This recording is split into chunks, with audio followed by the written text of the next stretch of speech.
fight till it's over. So we put our hands up like the ceiling can't hold us. Like the ceiling can't hold us.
Keep on rocking.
now, for my next number, I'd like to return to the classics.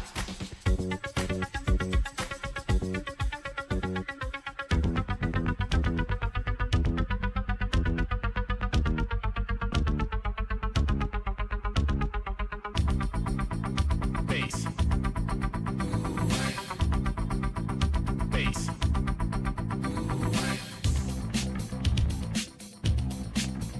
Bass.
Champion, Jim Mix. DJ Jim Mix. Everything hot. New music I play non-stop. When Jim Mix I play exclusive I drop. When Jim Mix I play in my shell down that beat. I get one up fire play champion Jim Mix turn up. The whole champion Jim Mix turn up. The whole place on up, on up, on up.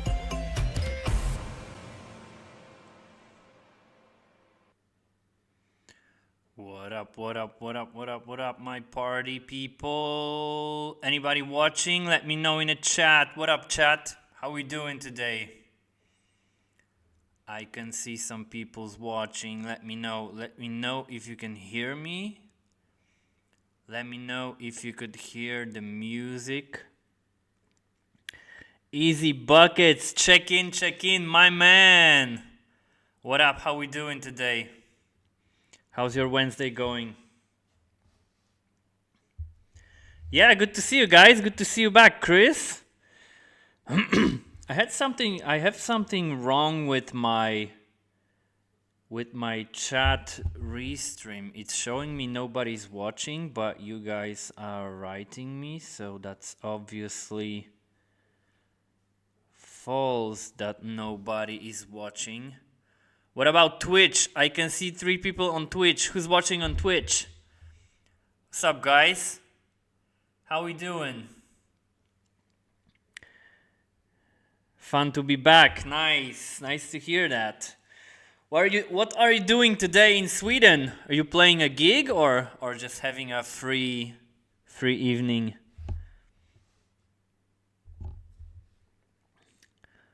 All right, you guys are here. Come on, why does this thing show me that nobody is watching? Maybe if I Connected. Maybe I should just refresh. Let's try.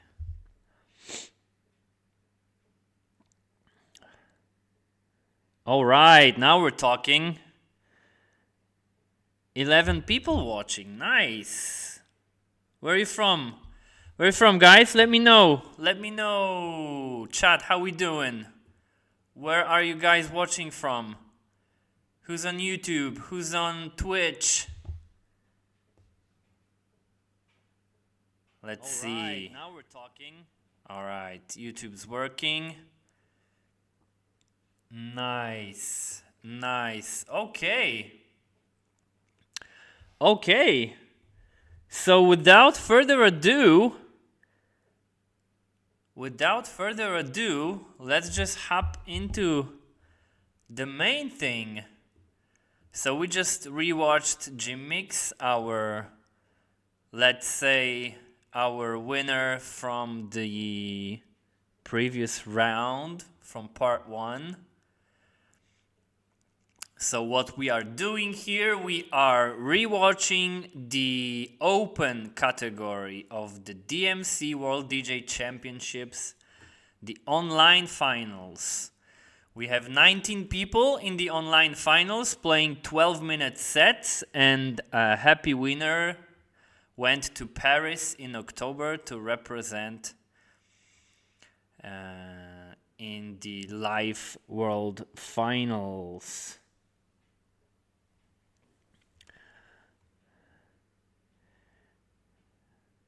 All right, guys, just chilling tonight, I see. Okay, but we won't be chilling right here on the live stream. We will be judging. So we have 4 groups. We have 2 contestants for the first place. We have 4 contestants for the third place. A couple of solid sets. And a couple of sets with some major problems, as I explained on my previous live stream. And let's maybe go to the very beginning. So what we are looking for, we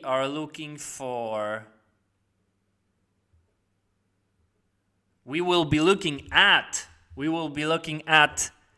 difficulty of the technique, the variety of the techniques, the technical correctness, creativity, aka technical originality.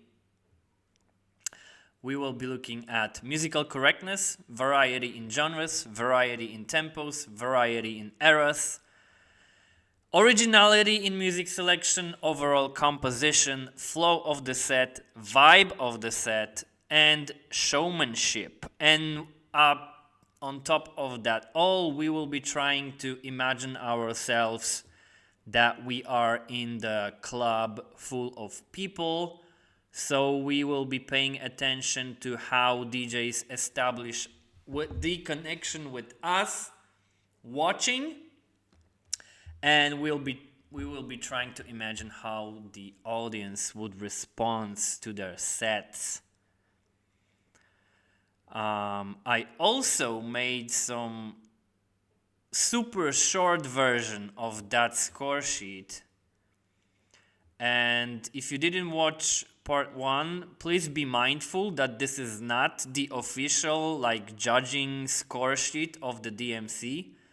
This is only something that I made as a world judge. I made this score sheet myself to help judges in Poland judge the national finals.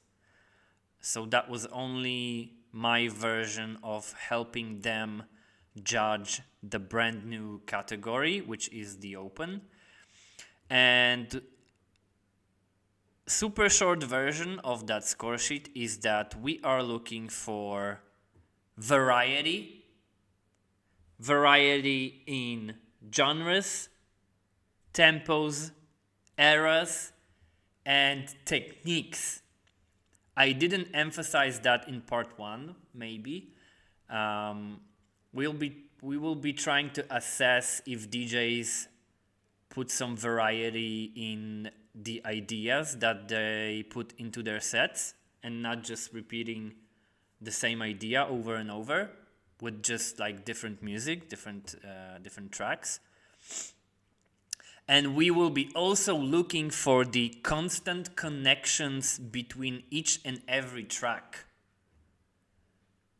Not disconnected micro routines separated with like stop and go or drop on the one or some we want to be taken on a journey that is consistent from the beginning to the end. And we want the DJs to tell us the story. We want the DJs to tell us one consistent story and not like a dozen of different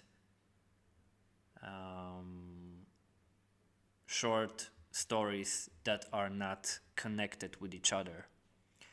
I hope this is understandable.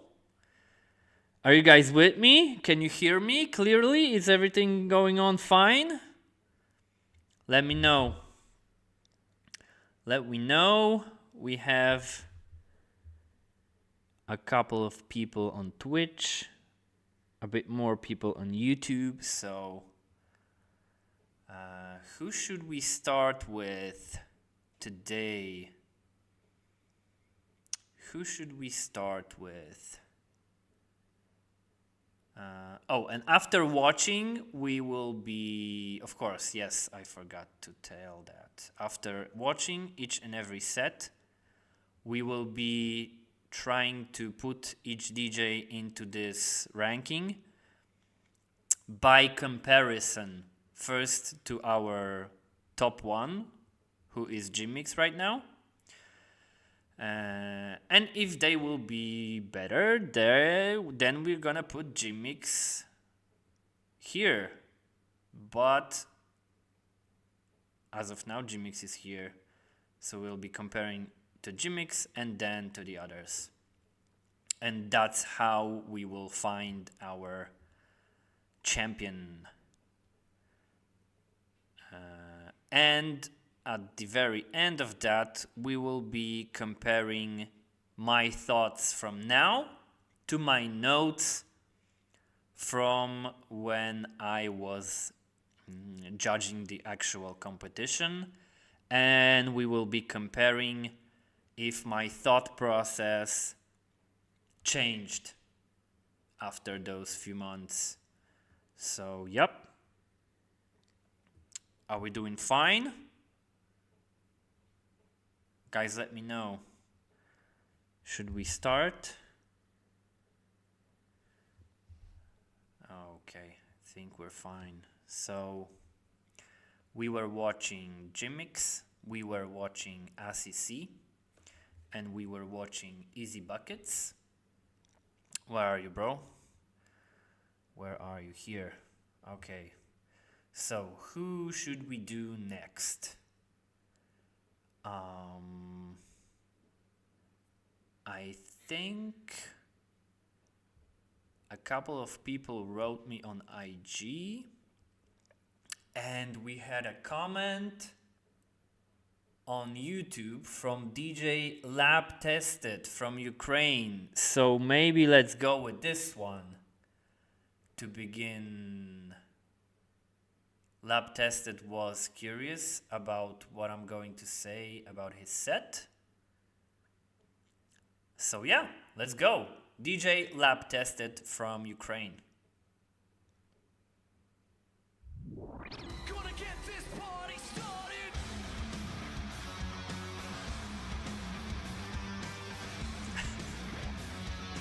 Crazy energy right off the bat. Right off the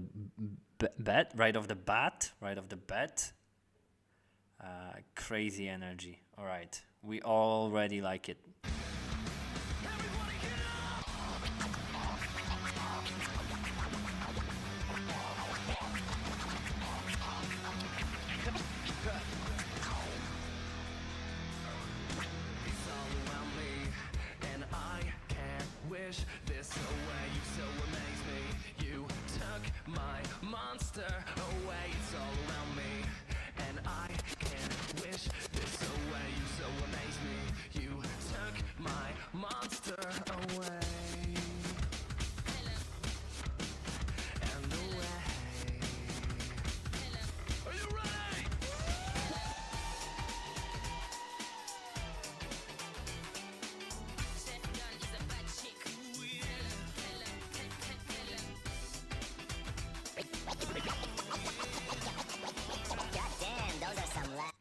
Volume of the routine slightly up. You've okay.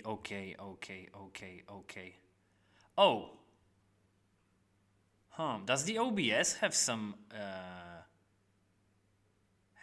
setting that turns the volume down? Okay.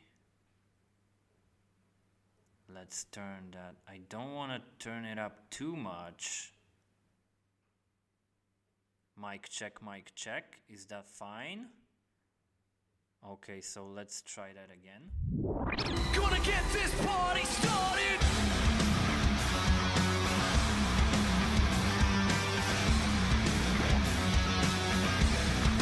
Everybody get up.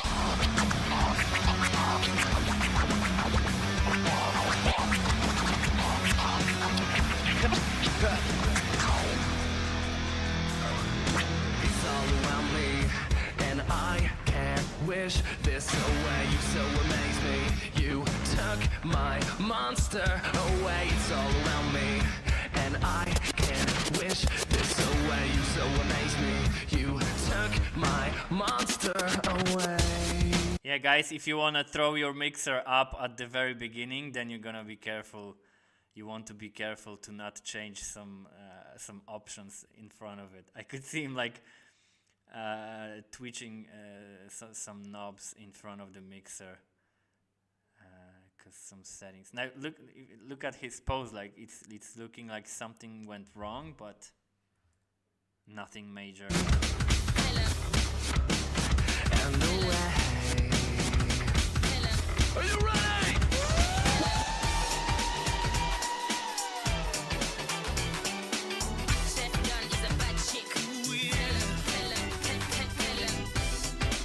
Great energy for the beginning. Is the volume okay right now? Let me know, guys. The volume of the routine and okay, now mic is a little bit okay. I'm just gonna put it like equally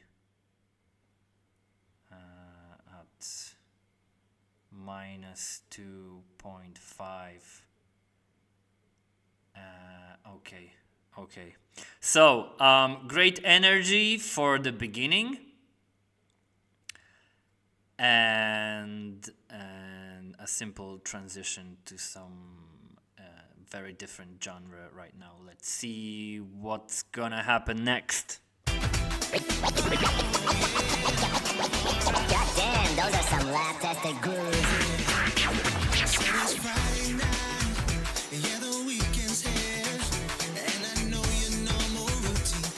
By the way, guys, if you are wondering what is happening with the light on his video, if you wanna, like, light is super important for the video quality, but if you put your light anywhere in front of the camera, then you're gonna have like an effect like this. We are not judging that, of course. It's not like something that gives like negative points for his routine, because we can clearly see all the gear and his persona. But just like a piece of advice, lighting is super important, if not the most important, if you're recording the videos. But don't put your lights in anywhere like in front of the camera, because you're gonna get like a sun effect like here, and some like light rays in the middle and stuff like that. Okay, let's move on. You ain't got no fear, but it's okay, because you're living so good. Yeah, so right. Listen, sister, baby, we gonna get the rhythm all day.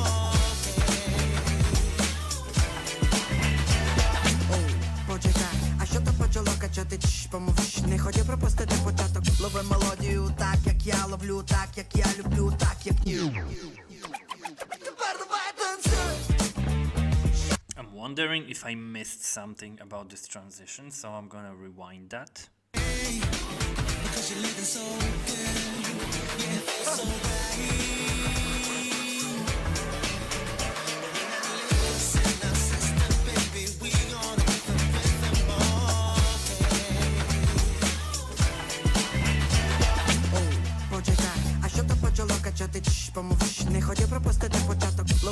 мелодію, так як я ловлю, так як я люблю, так як Тепер давай танцюй, щоб бентежить тебе. Давай танцюй, та не стійте вже. Давай танцюй, щоб бентежить тебе. Давай танцюй, та не стійте вже.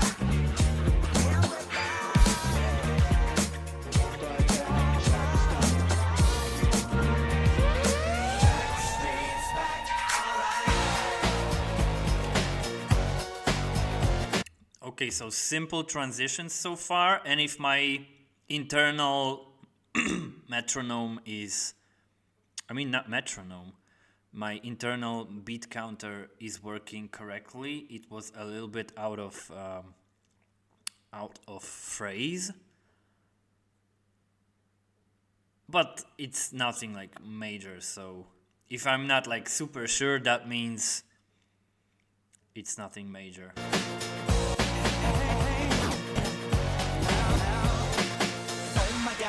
Back again. And I'm afraid that was a little bit sketchy. Is that the word? Sketchy? In terms of the rhythm, the tempo, the trick mixing, I mean, with the crossfader. Let's check that again.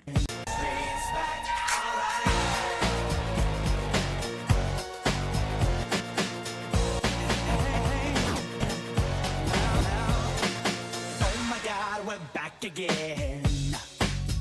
Yeah, so a little bit of technical show off with some body tricks, but unfortunately it only went into the zone of going out of tempo and a little bit of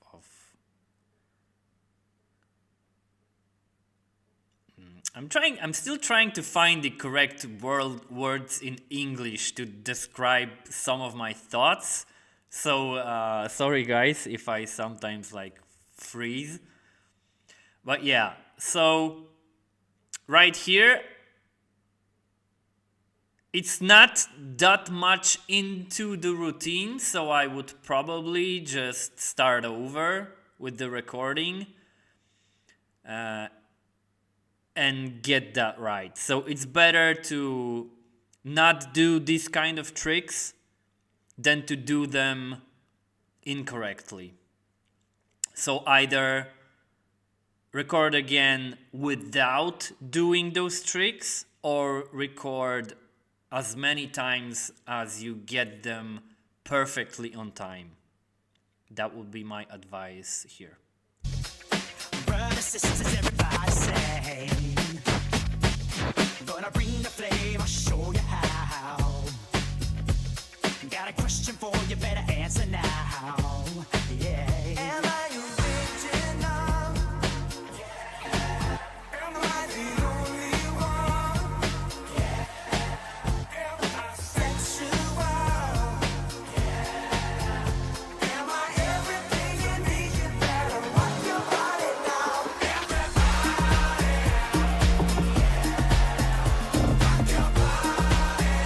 That's a nice unexpected mix with some, is that like Afrobeats? I'm a piano. Unexpected beat addition right there. That's very nice.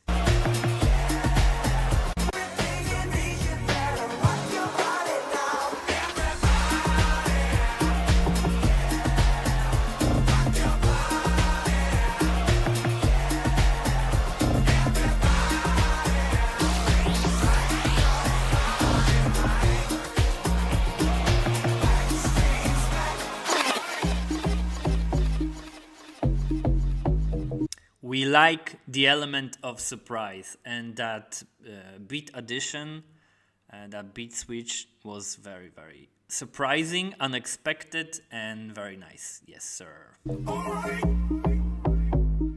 Okay, you the king. Burger Як маність моє вуста, ти розпускаєш руки і не соромишся. Збери мене докупи, я розсипаюся, і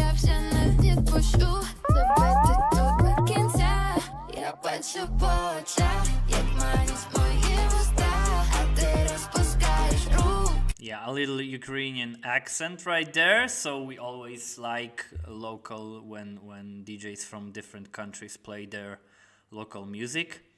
And as far as I'm concerned, it was in key, so very nice. І на соромишся, збери мене докупи, я розсипаюся, і я вже не відпущу тебе тут до кінця. Do it now, I took a little pause. Gotta play love, I ain't fucking a hoe. Who you wanna bring, I ain't ready for a door. How you wanna be you? And this guy is going places with all the beat switching and genre switching. We like it very much. Relic. Ice Cube got that new funkadelic. That new funkadelic. Your LD got that new funkadelic. Better one go tell him. Got an uncle named George. Horny motherfucker, always horny motherfucker, always horny motherfucker.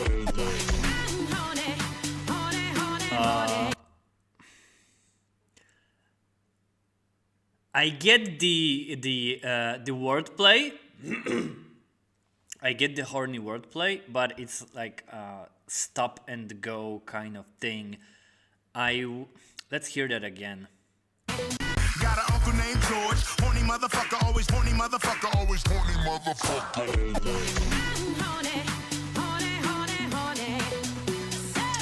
The wordplay is nice, but in terms of like giving additional points to the routine, it kind of equals the fact that this is such a massive stop and go.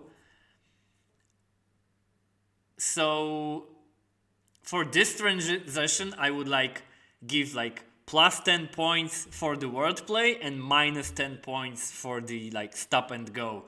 So it's like I very much more I would like that loop from Ice Cube, like to maybe like to extract the a cappella stem, the vocal stem, keep that loop going, make that loop like go faster with pitch slider, and then drop the beat of another track.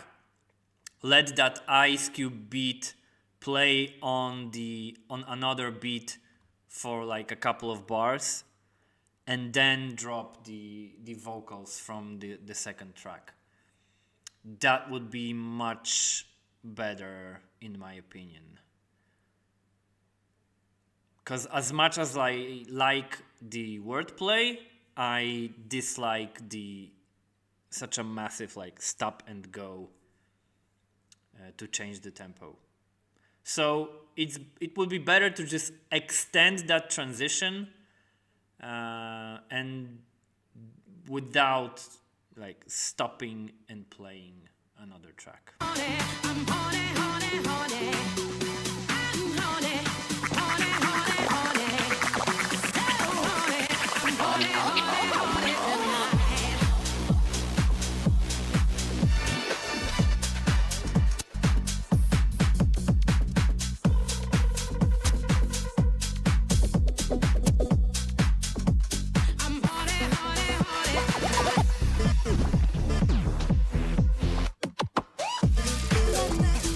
Yeah, I could see him.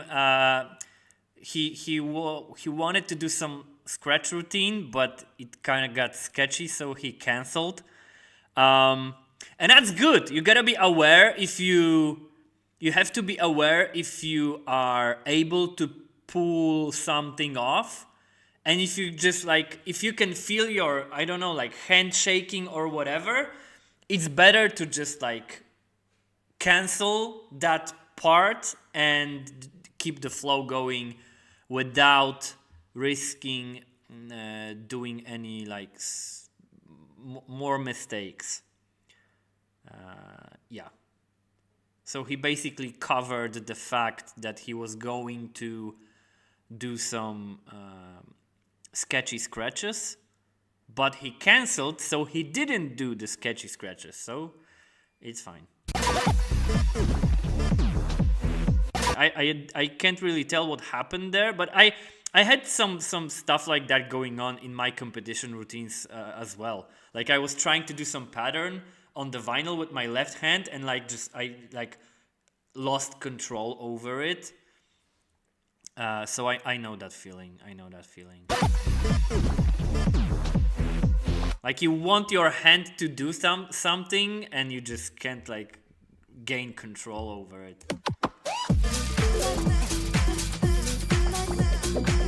But no matter what happens, he keeps like rocking the crowd. He keeps like the energy.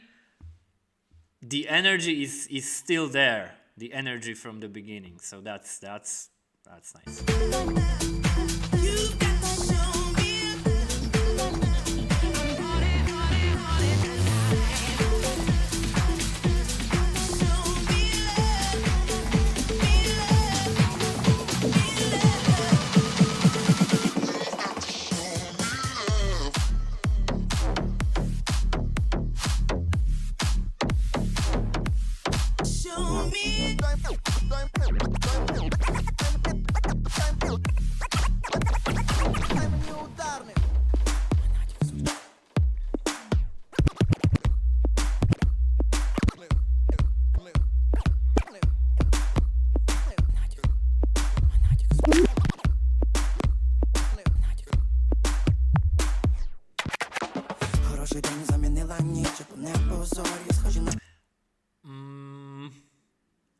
I am not sure if I am a fan of that beat juggling here. Let's watch it again. Let's watch that part again.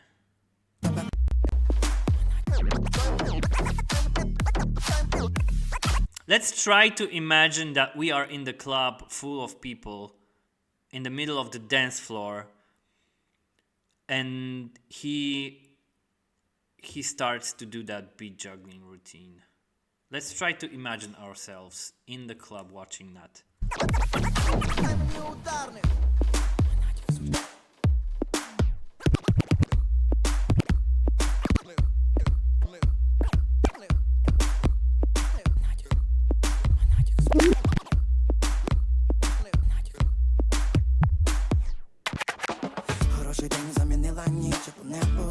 I'm not sure if that what was necessary. I'm not sure. It was a little bit out of tempo, and the phrasing with the rest of the track, I think that could have ruined the flow in the club a little bit. But maybe, like, you know, we can hear all the sound clearly from the mixer. The beat juggles always sound different in live setting, so maybe that would work, but I'm not sure if I'm a fan of putting that beat juggling right in the middle of the entire set. Без негативних факторів, злих директорів і небезпечних секторів. Помилуюся, нудьга, загубилася і нагадала, не втомився. Працював у поті лиця та печори красаця. І хочу я високий, хочу я удавний, хочу я безсонний. Ночі, де сам не свій, дай но високий, дай но удавний, дай мені безсонний. Ночі, якщо я.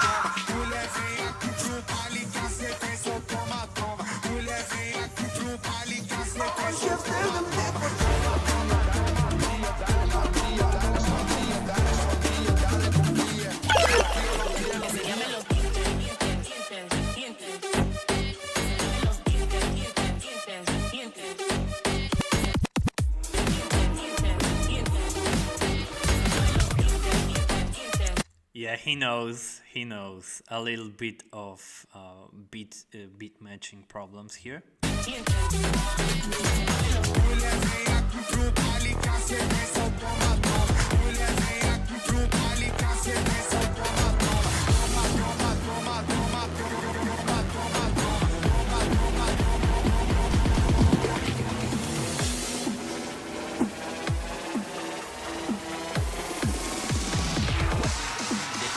Scratch.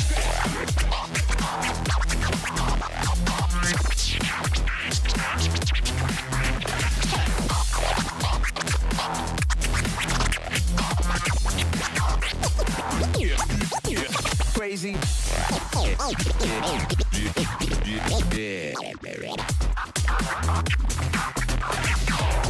This is a certified hood classic.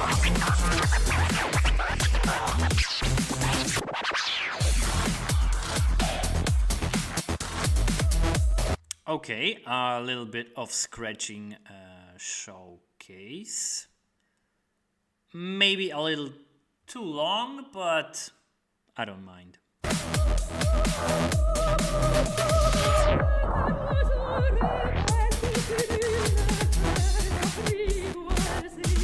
Classical music, let's go.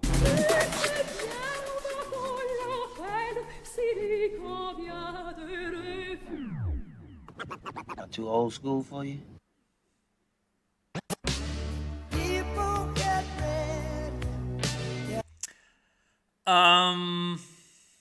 I like the idea of playing the classical music, but I'm not sure if I'm a fan of putting it into a set like that. Because it was like stop and go that would just... It stops the flow of the set. But let's watch it again.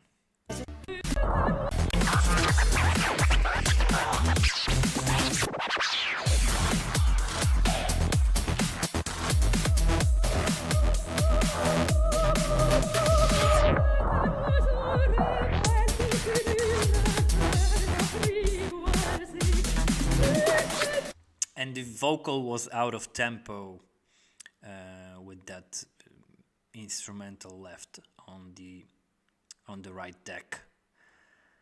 So a little bit of technicality problems as well.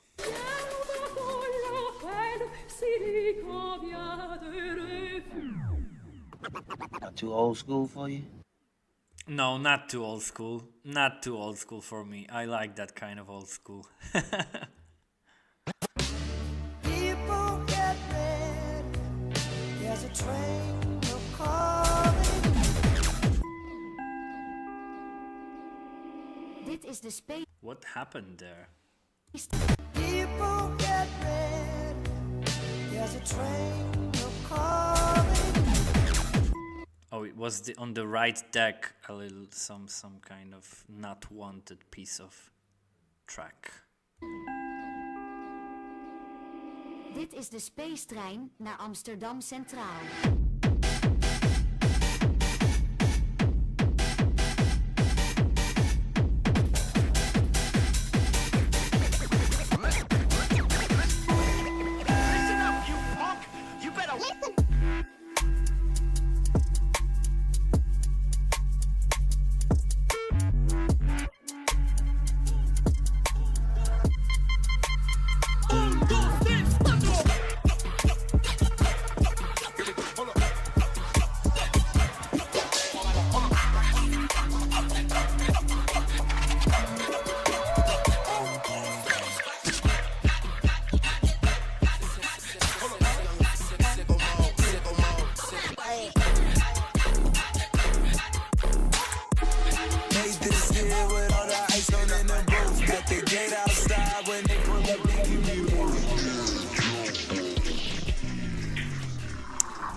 And now for my next number, I'd like to return to the classics. And I can hear my wife screaming from the other side of the house. Not the sample again. If you guys watched my part 1 of the judging, you already know. Let's leave that Liberace sample in 2010s. And yeah, and maybe for some showcases, but not for the battles anymore. It's been overused, and I'm guilty myself. It's been overused to the limits of the universe. But that's just a side note. The entire set got like super messy for a couple of last minutes. Like for the first half, it was super hype, and somehow connected. But I feel like after 6-minute mark, it started to get super messy, like throwing different tracks without any real connection. At least I don't feel that connection, and it's got like super messy right now. He keeps the energy, the connection with the viewer, but it got like super messy. I don't know, let's see. Psych! That's the wrong number! This is a certified hood classic.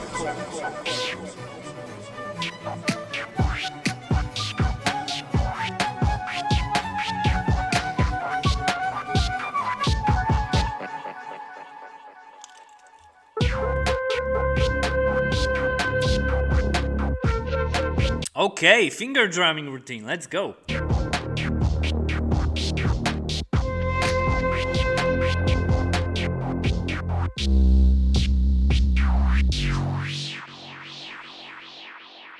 Some points for the originality. Not very long, but it was nice. Nice touch, nice addition. Turn to the Classic. Times. Classic.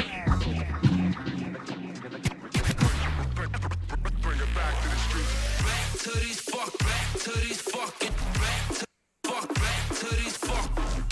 I don't fuck around. How you like me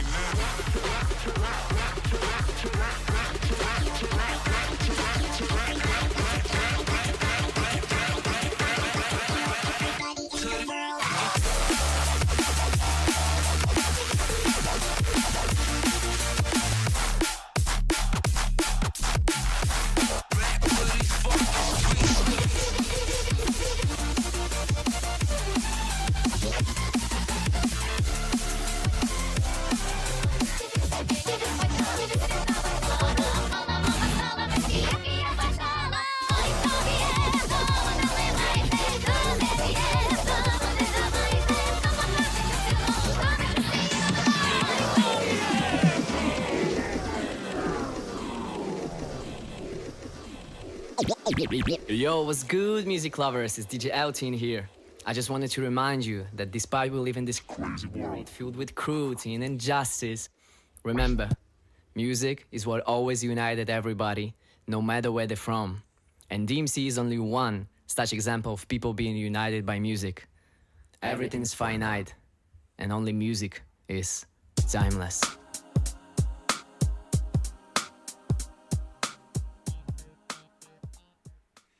Very nice, powerful message at the end. Okay. Let's see what's going on. Let's see what's going on in the chat. How are you guys doing right now? How are you guys doing? You all good? Volume's good? Life is good? Okay, my guy Mamet of Nosie has some things to say. Let me read all that.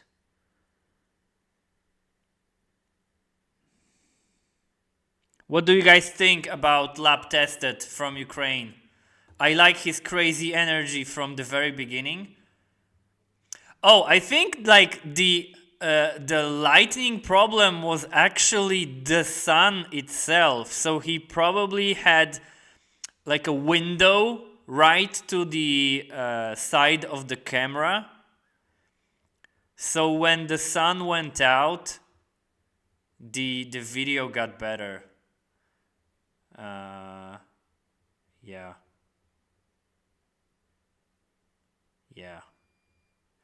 Okay. But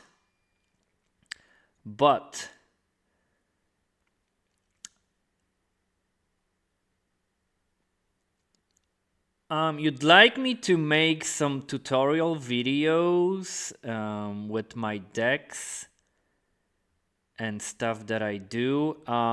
Maybe I will do this kind of live streams as well. I'm just at the very beginning of my live stream journey. This is my like third live stream. So yeah, maybe I will try that in the future. But as for now, I would highly recommend Vect from Canada doing like DMC kind of live streams about beat juggling, scratching, super detailed, super technical. He has his own battle, flip or flop battle, with great input into the judging process as well.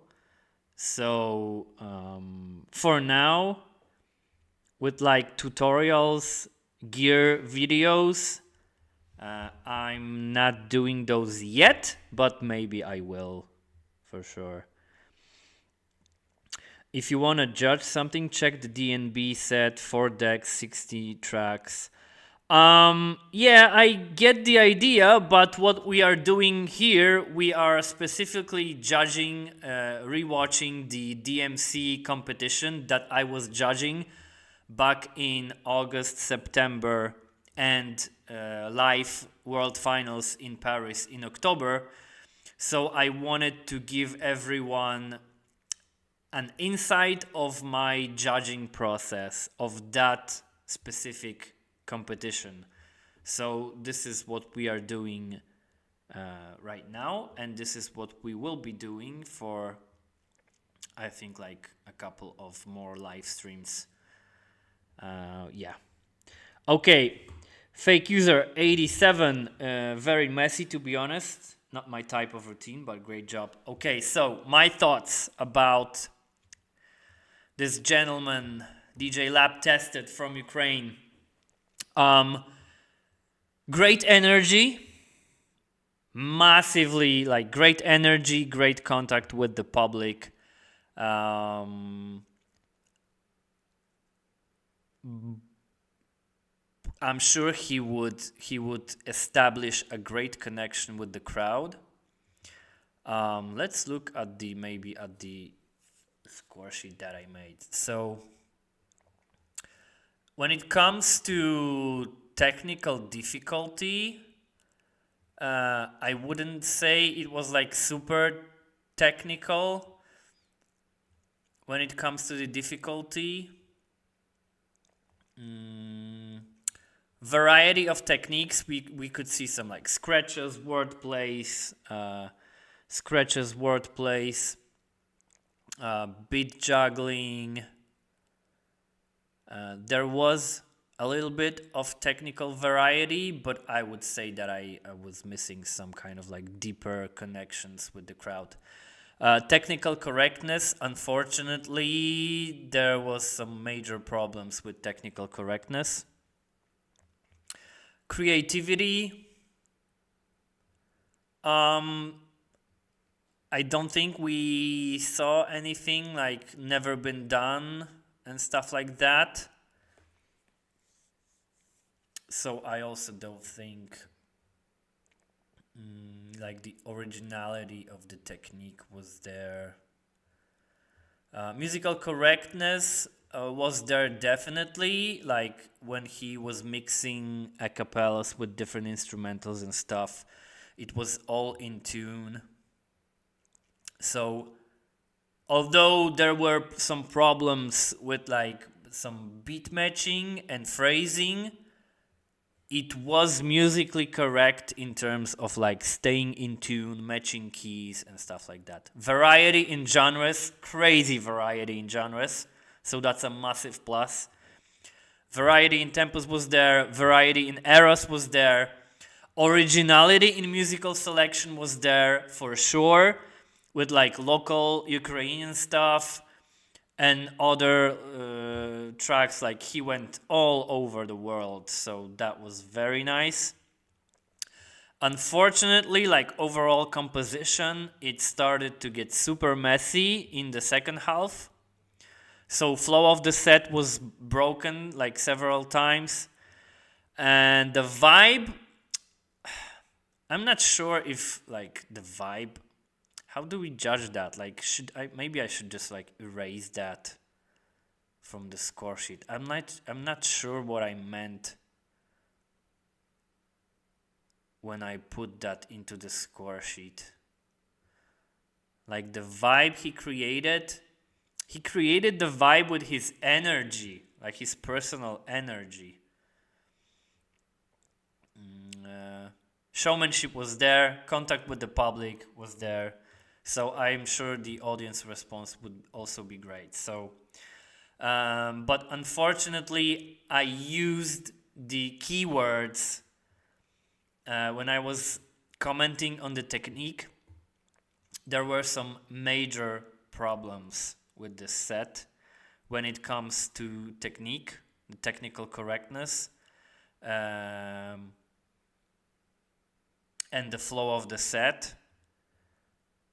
So I like for the first half, I was trying to remember either I put him in the middle group of solid sets or third place contestants.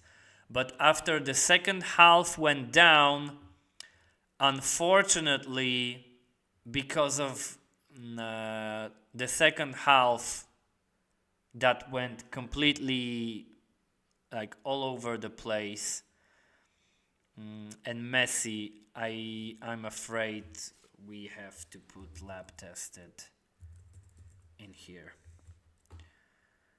Unfortunately, as much as I like the energy, the variety in genres all around the world, unfortunately, all those problems that I mentioned, I would put him here. Let's compare that to my notes from a few months ago. Am I blind? Okay, here. So the variety is okay. Let me.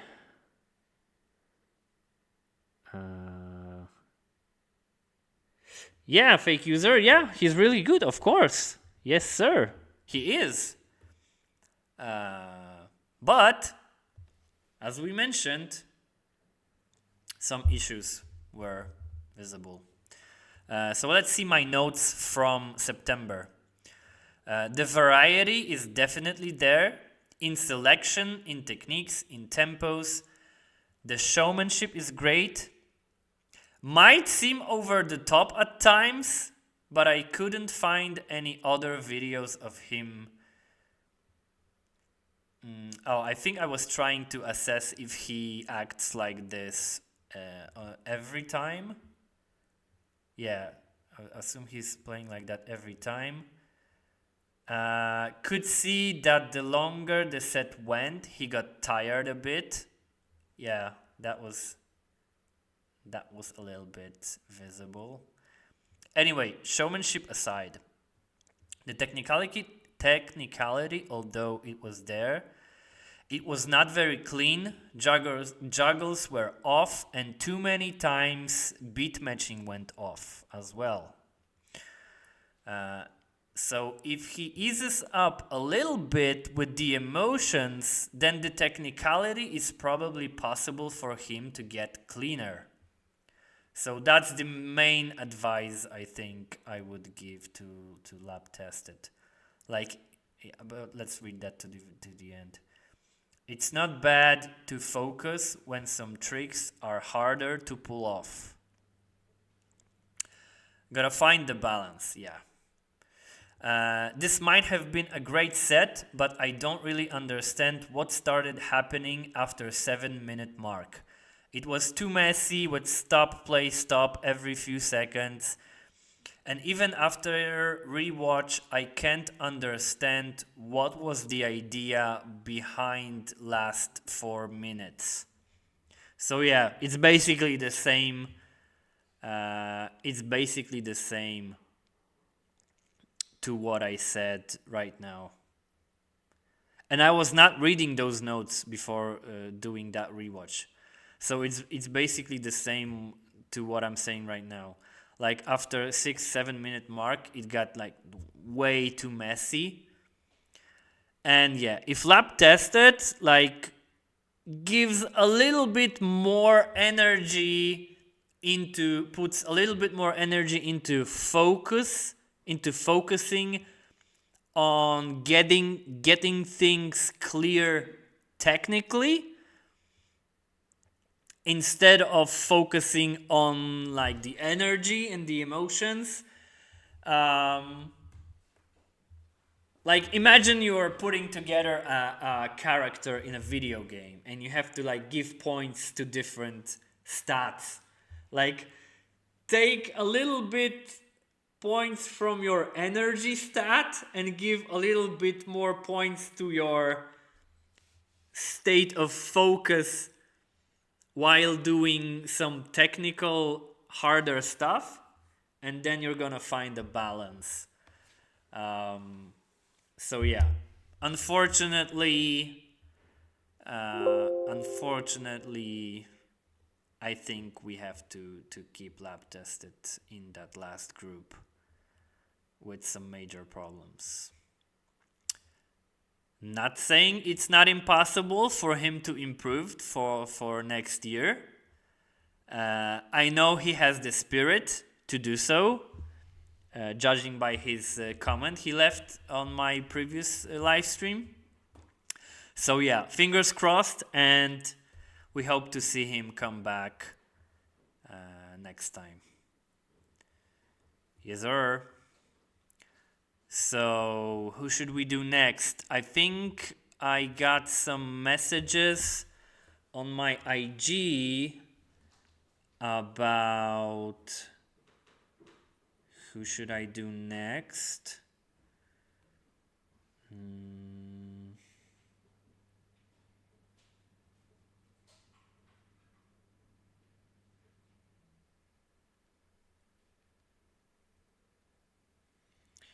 Who was writing me?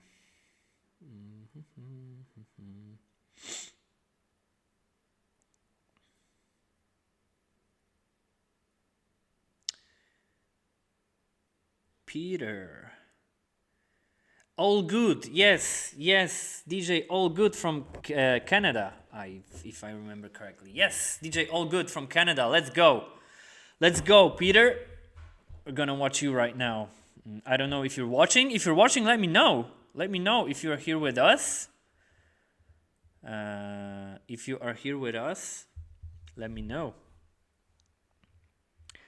Yeah, guys, take notes. Take notes. I'm gonna keep those live stream up, so everybody can, so we can all together push the DJing forward and make a better competition each and every year. Okay, DJ All Good Canada, let's go.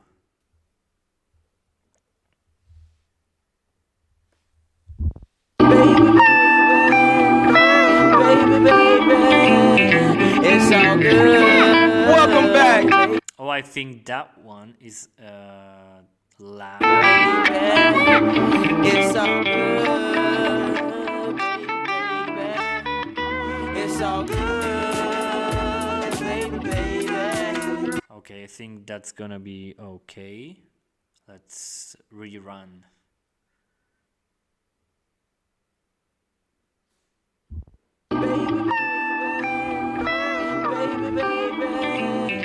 It's all good. Welcome back. It's No additional points for animals and for children. That's a side note, like half joke, but if I remember correctly, we had some submission with kids. Like I think one of the DJs were playing a set where he like took his child up on his hands for the last like 2 minutes or something. As much as I love it, there's no additional points for animals and for children in the video. We're not judging that. We're not judging surroundings. Okay, that was like humorous, a little side note. Let's rerun that again to not take away from the substance of DJ's All Good set. Let's go.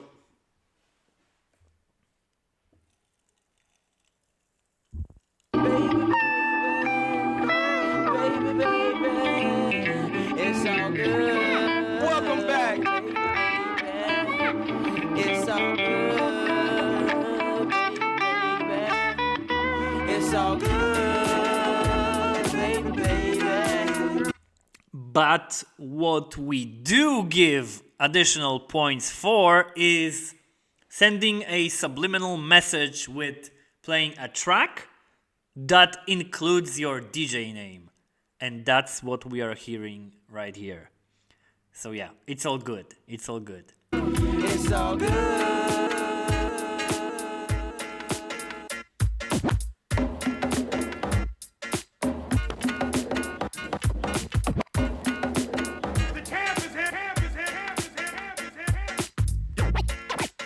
Y'all know the name.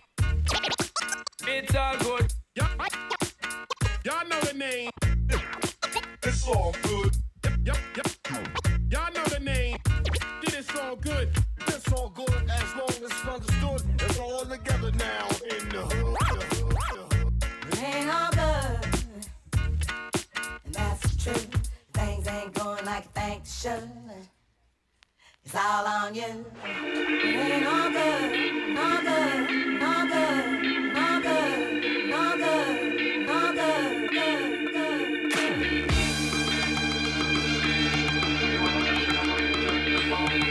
A very nice combo of tracks, lyrics, and scratches with the DJ name included. So that's a huge plus already. I'm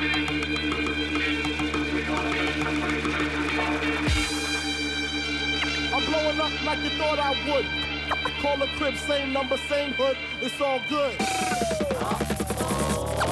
Damn right, I like the life I live. Damn right, I like the life I live. Cause I went from negative to positive. And it's still all good, huh? Damn right, I like the life I live. Damn right, I like the life I live. Cause I went from negative to positive. And it's all. And if you don't know, now you know, now you know, now you know, now you know.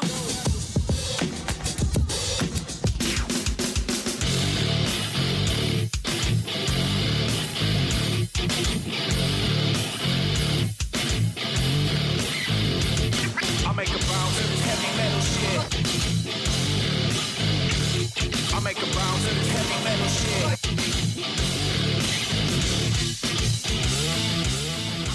Sorry guys, I got a little bit distracted. I have to just...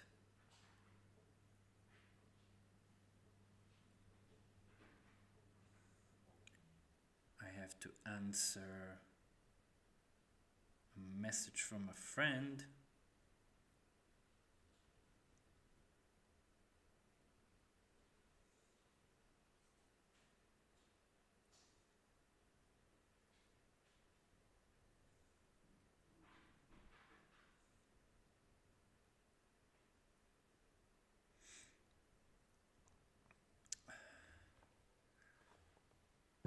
Okay, sorry. Yeah, how are we guys doing? How are we doing? Y'all good? Are you all good? Are you guys all good? Because this guy definitely is. Already with some nice genre switches. So let's just rewind a little bit and let's move. I wish we could see his entire left controller, because I can't tell what he's doing on the pitch slider, for example. So be mindful of that, to have all the gear in the shot. along with yourself. Damn right, I like the life I live. I went from negative to positive, and it's all. And if you don't know, now you know, now you know, now you know, now you know.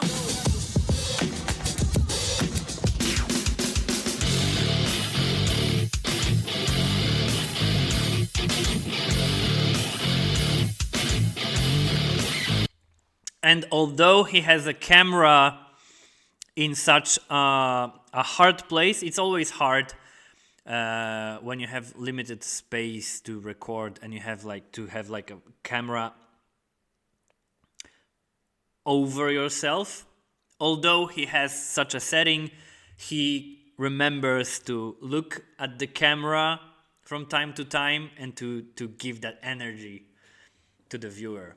So that's a plus as well. I make a bounce to this heavy metal shit. I make a bounce to this heavy metal shit.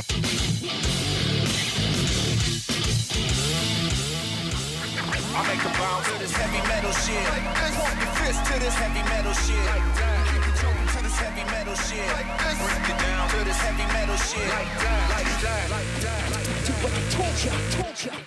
Torture. I make them bounce.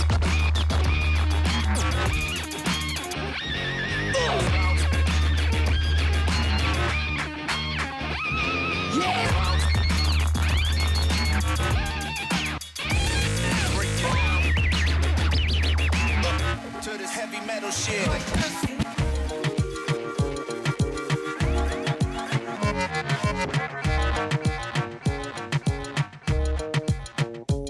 I make them bounce.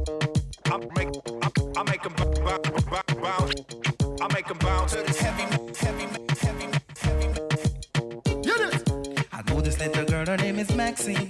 Her beauty's like a bunch of roses. If I ever tell you about Maxine, you would say I don't know what I know, but murder.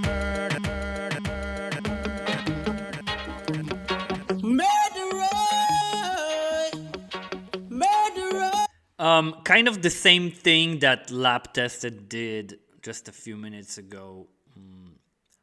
Wordplay. Was that a huge tempo change? But it was like a stop and go, which you already know that I'm not a big fan of. But let's hear that again.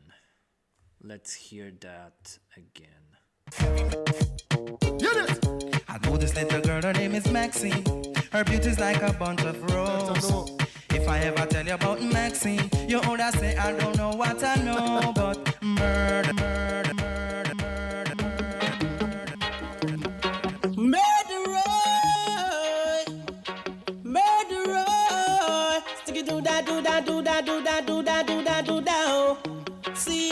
Yeah, so wordplay to tempo change, the same thing that I said with Lab Tested.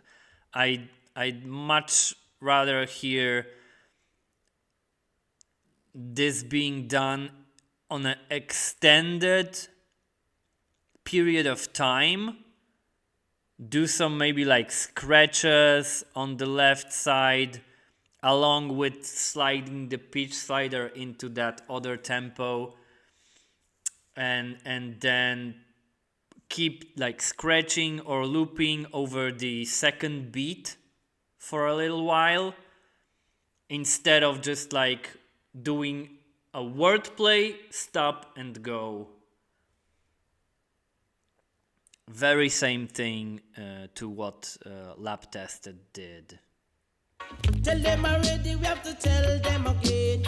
Tell them already, we have to tell them again. Tell them already, we have to tell them again. Them a murderer. Them a murderer.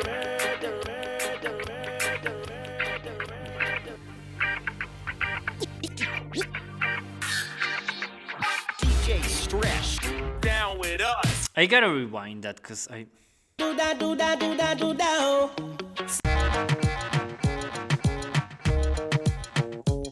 I make them bounce.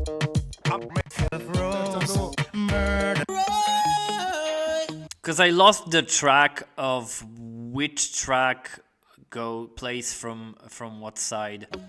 Murderer. do that, do that, do that, do that, do that, do that, do that. Oh. See, tell them already, we have to tell them again. Them again.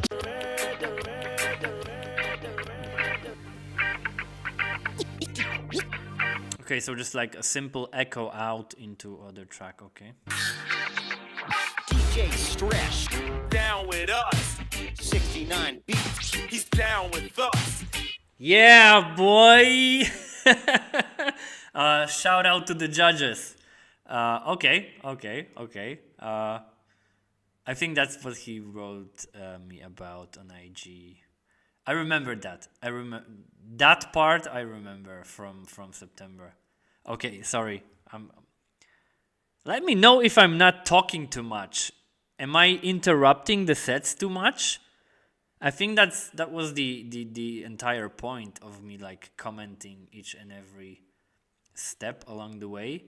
But let me know, guys. Let me know what you think. Am I talking too much? Let me know. DJ Stretch, down with us. 69 beats, he's down with us. DJ Action, down with us. DJ John First, down with us. DJ Angelo, down with us. Miss Dina Zozoya, she's down with us. DJ Shortcut, down with us. Making funky music is a must. I'm number one. Yeah, very nice little shout out to the judges. I'm down with that.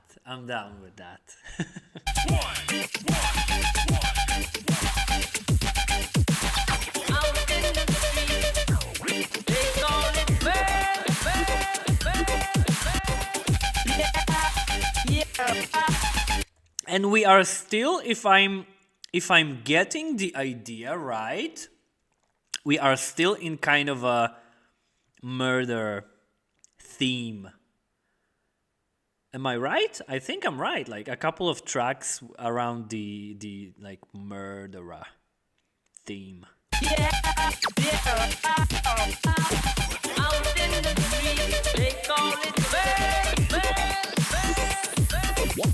the judges on the panel, down with us. Tony Prince, down with us. All the DJs in the house, down with Yeah, shout out to the DMC founders. Nice. us. All the ladies in the house, down with us. All the fellas in the house, down with us. All the people around the world, down with us. The DMC champions, down with us. Making funky music is a must. I'm number one.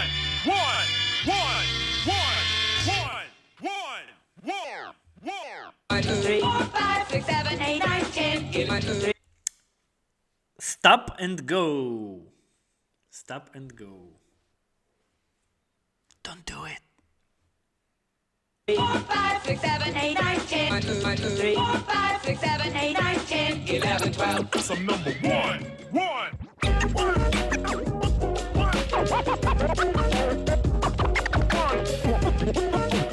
One, two, three, cause I'm down right now, people. 1, 2, 3. 1, 2, 3. 1, 2, 3, cause I'm not saying I'm number one. Oh, I'm sorry, I lied. I'm number 1, 2, 3, 4, and 5. 1, 2, 3, 4, 5, 6, 7, 8, 9, 10, 9, 10. 1, 2, 3, 4, 7, 8, 6, 7, 8, 9, 10, 10.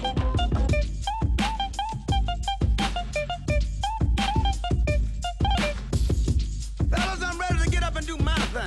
Okay, so we got out of the blue next episode tone play using Eve's Let Me Blow Your Mind without playing either of those tracks. Like he just played next episode using the samples from Let Me Blow Your Mind, and he did not play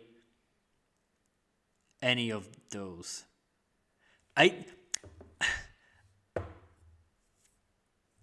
Do we like it? Let me know, guys. Do we like this kind of? I don't know.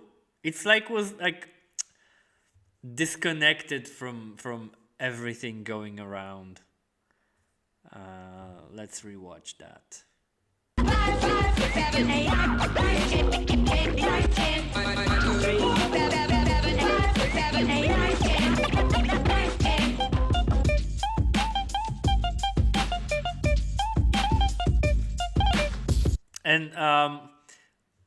I would really like to get to know the intention behind doing that, because maybe there's something that I don't understand.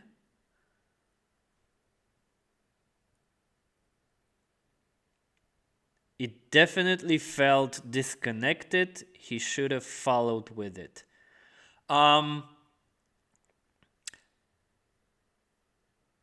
It was disconnected. It felt disconnected. But should he followed with it? I would rather say he should not do it at all. Because if you want to do next episode tone play using Let Me Blow Your Mind samples, that's something like overplayed even more than the Liberace sample, I think. But yeah, let's rewind a little bit and watch it with like some further things that are going on.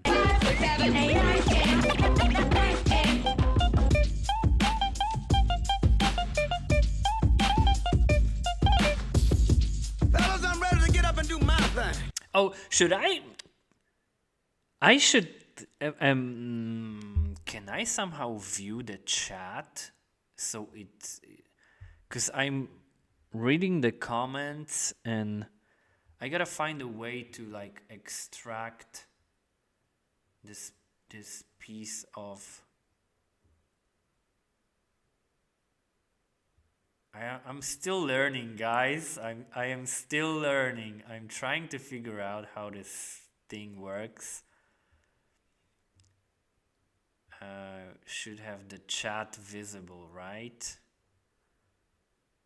Okay, so it stays with the recording. I have no idea what I'm doing. I have no idea.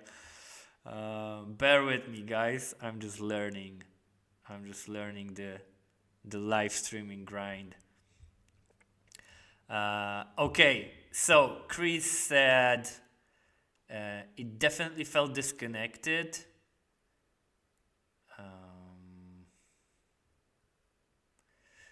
It's just like a bunch of things together with no reason. Yeah. I mean, there was like wordplays around counting numbers. But I'm just not sure about putting the next episode tone play in there.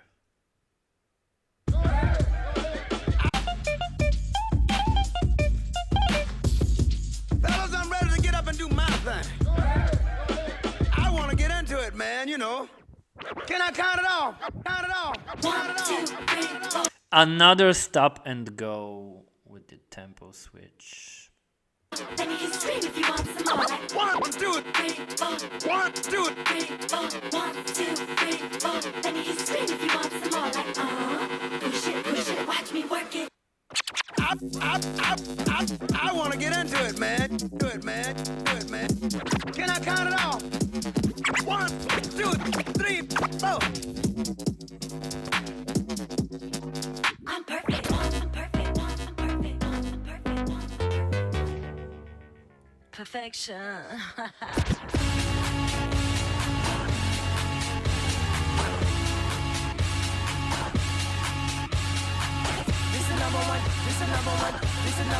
That was like another disconnected drop on the one. At least it felt that way. I'm perfect. I'm perfect. I'm perfect. I'm perfect. Perfection.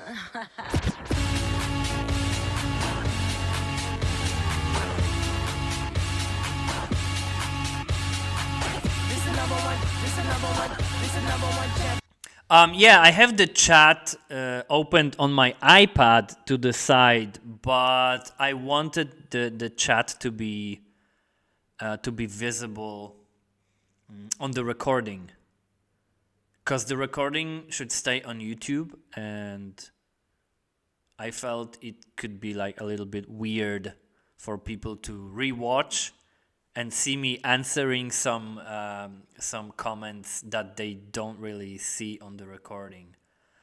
But now is it like acceptable? I think, like, you can see my face, you can see the chat, and you can see the video. So I think it's fine. Let's go.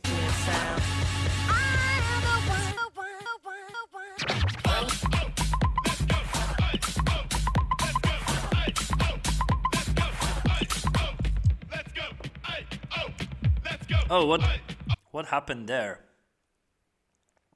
Something happened.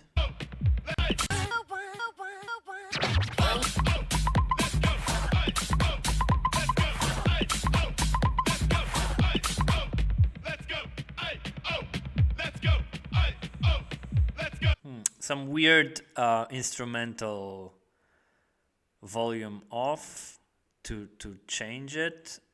It felt like technically, using formal language, it felt technically incorrect.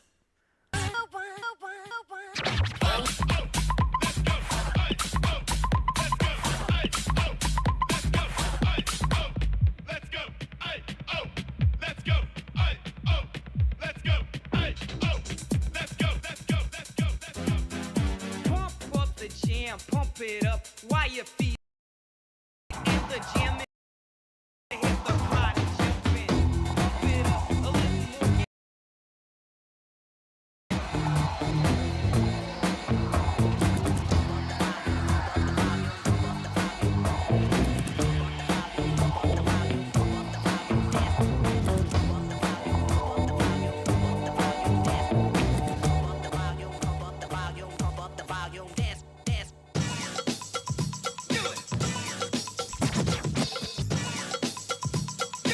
Okay, so up to this point, I feel like at the beginning we had some connected combos of like all good tracks. Then we had the murder theme. Then we had counting the numbers, and now it feels like a little bit disconnected. Everything feels disconnected right now. Kind of.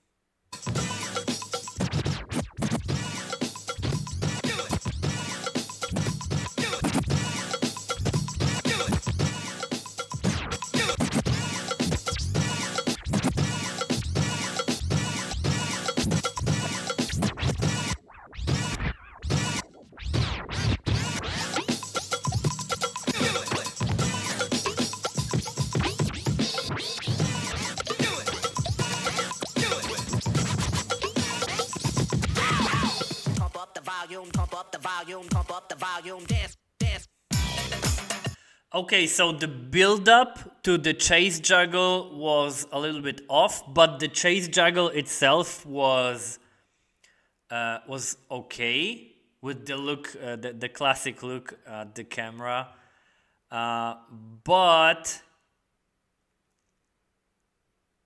I don't think that entire beat juggle part was necessary. It would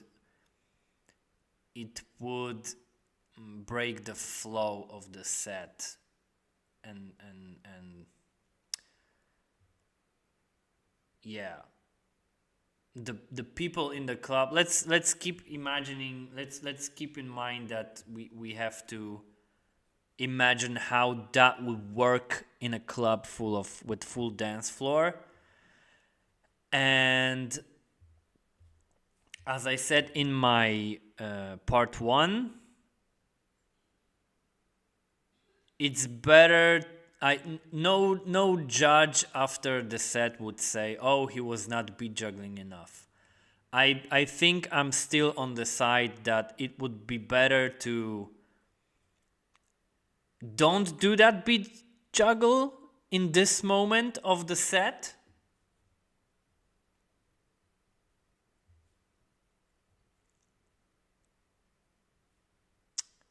I'm not I got froze again. My brain froze again. I'm not a real fan of putting this kind of beat juggles in this kind of moment in a party set. And I'm not a huge fan of the chase juggle overall, but that's just like my thing.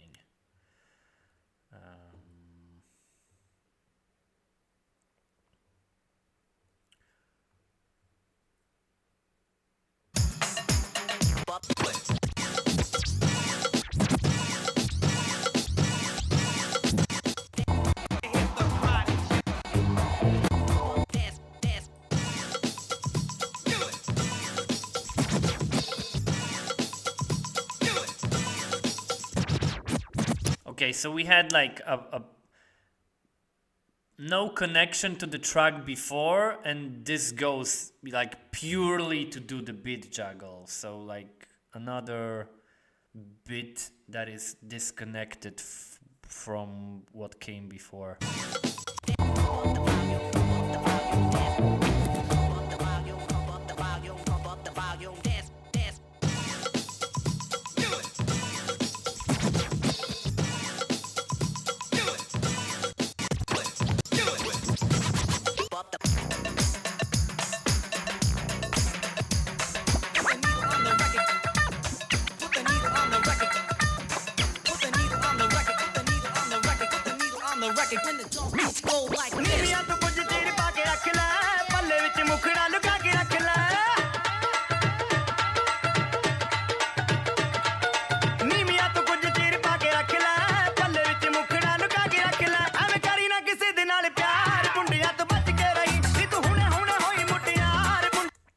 Okay, now we went into Punjabi MC, and let's talk a bit more about placing that beat juggle over there, because it was disconnected from what came before, and now this Punjabi MC bit is also like disconnected from the beat juggle track. So it's like just that beat juggle track was put there specifically only to do the beat juggle. It was not like an intro to any new combo or some finisher move after some routine. It feels just like disconnected, and I think that beat juggle there was just unnecessary.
New stack chips, account A-Rap, money down.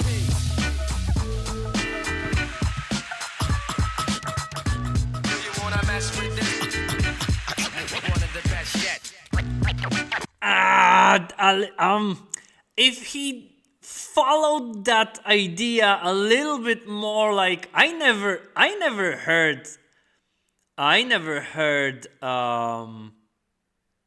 full clip over Punjabi MC instrumental. If he like kept like took the acapella from full clip over and kept the instrumental from Punjabi MC going, I would like that very much. But unfortunately, it was just a transition between those two. Recipe. You stack chips, account A-Rap money down.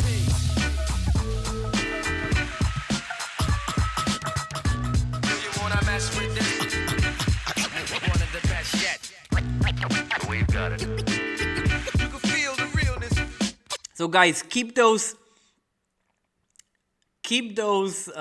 tracks overlapping for longer periods of time, because those kind of like mashups and stuff like that, it's a plus, definitely. It would be a plus. It would be a plus. So good. Behind the back shit. So good. Behind the back shit. So good. Behind the back shit. So good. Catch it and scratch it. So good. Behind the back shit. So good. Behind the back shit. So good. Behind the back shit. So good. Catch it and scratch it. Blast it. This kid got his craft mastered. Mastered. Mastered. Mastered. Mastered. Mastered. Mastered. Mastered. Mastered. Mastered. Mastered. Mastered. Mastered. And that here is an example of my entire point about putting beat juggles in the middle. This right here, that's a super nice, that's a great finishing move for an entire set. Like we have the technical showcase, we have the like subliminal message with the wordplay and with body tricks like all good behind the back. Do those kind of technical showcases to like as like intros to the sets, or something that leads to something else, or as a finisher move like a fatality or something like that, for the very end of the set. That's a nice way to put your beat juggles inside of in a set in this category. Because that previous beat juggle was like completely disconnected from anything and unnecessary. But this one, that was great. That was a great ending to a set. That was very nice. In this business of rap. So good. Behind the back shit. So good. Behind the back shit. So good. Behind the back shit. So good. Catch it and scratch it. So good. Behind the back shit. So good. Behind the back shit. So good. Behind the back shit.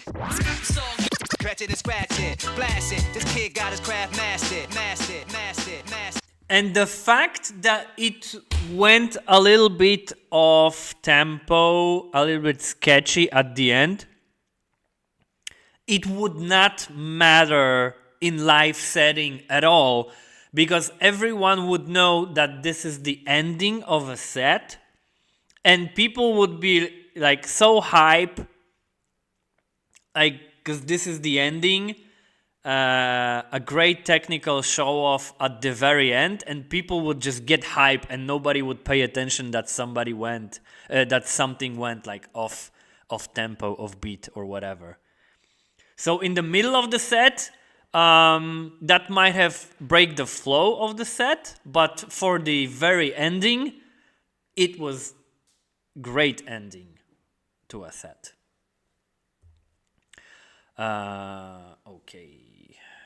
Okay, what's going on?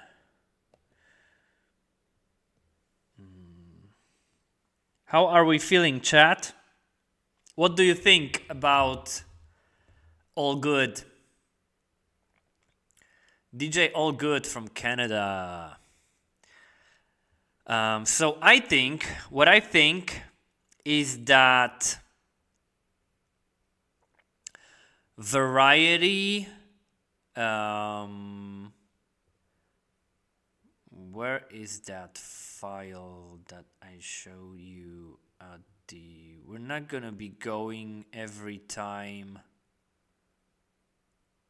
through the entire score sheet. Where was... Oh, here. Okay. So... variety of techniques. Let's start from the very basic idea of the category. Variety in genres was definitely there. Variety of tempos was there, although going from one tempo to another was done a little bit too much with like stop and go technique.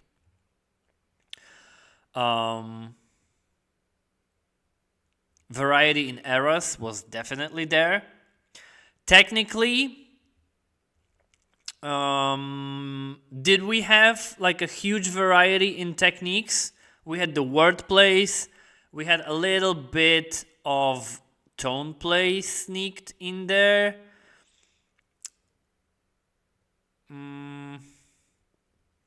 But I missed that constant connection throughout the entire set in here.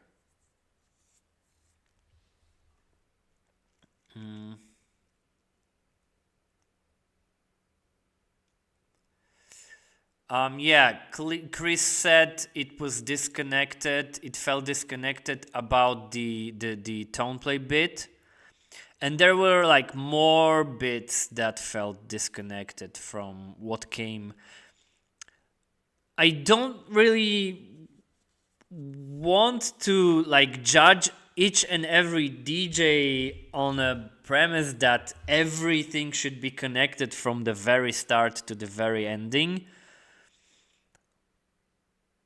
But if those disconnected bits are too often, it starts to kind of give me an itch. I don't know if what I'm saying is understandable, so you guys can let me know. But yeah, I love the energy, definitely there. Contact with the viewers, definitely there. He has the skills, he has the skill set, he knows his gear, he knows his selection. Shout out, he made some shout out to the judges, to DMC founders and champions.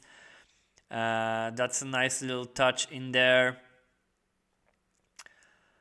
But yeah, we wanted to kind of compare to the others, right? And now I don't think we can put All Good over Gym Mix. There's no way we can put him over Gym Mix, actually, with all the like. Gym Mix's set was flawless when it comes to technical correctness and stuff like that, and much more things were connected in Gym Mix's set. And as I wrote here, like, Gym Mix gave us a master class. Did All Good give us a master class? Unfortunately, I don't think so. Now, was All Good better than ACC? Do we remember ACC set from the first live stream? I think that AC was much more clean, technically, and and his set was probably more connected overall. I would definitely put All Good over Easy Buckets. Definitely. But was All Good set like something without anything exceptionally outstanding? I would also not say that. So I think All Good belongs in this group. Oh, and keep in mind that I made those notes and those groups after I put my entire order in place. So I kind of do it differently than I did in September. But yeah, I would put All Good over Easy Buckets, but under ACC. So let's check how that compares to my notes from I don't have the date in here, but it was like August, September. So that for sure was quite a ride with the genres and tempos, and I like his vibe plus showmanship, definitely. I'd place him with some others that make you really want to join the party. Definitely. That set at the party, although there were some like disconnected, that beat juggle in the middle and some stop and goes, that set would do great on the party for sure. I was waiting for something that would really stand out to see if I can place him higher, but it did not happen, unfortunately. Some technical choices didn't make sense to me, like breaking the tempo of the set to do the chase juggle. That's what I said now. And then going back to what it was before. I'd rather see such trickery served. I'd rather see such trickery serve some purpose, like switching to other tempo for the rest of the set. But it's here only for pure technical show. This and other minor technical incorrectnesses make it a problematic decision. Might give it one more rewatch at the end of judging. We are doing that now as well. Back to the juggle again. Breaking the tempo of the set to do the chase juggle and then going back to what it was before. This is why I'm not a fan of chase juggles, because they completely switch the tempo and it's only like a pure technical showcase for turntablists that are right there. But people who are not into turntablism as much as we are, they have no idea what is going on. So I'd much rather see doing a chase juggle as a way to switch the tempo of the entire set. So if you break the tempo with a chase juggle, stay on that tempo that you created doing the chase juggle, instead of, and try to make it like into a transition as a transition to some new track. But if you're here, you break the tempo here to here with the chase juggle, and then you go back here, that's the disconnection that I don't like. So if you choose to do beat juggles in the middle of the set, be sure that they serve some purpose and are not there only as a technical showcase. Leave that for the classic category or the supremacy, but here in the open category, try to give beat juggles some purpose that is different than pure technical showcase. So yeah. Keep the sets connected, the ideas, the themes, but do not lose the crowd and the judges doing too much stuff that is each disconnected from what came before and from what came after. And Lab Tested that we watched before had the same problem in the second half. So that's a bit of a fun coincidence that we had two DJs that went from a very good first half of the set to kind of having some problems in the second half.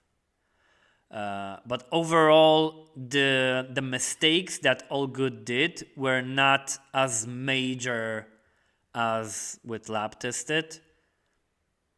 So I think it's fair to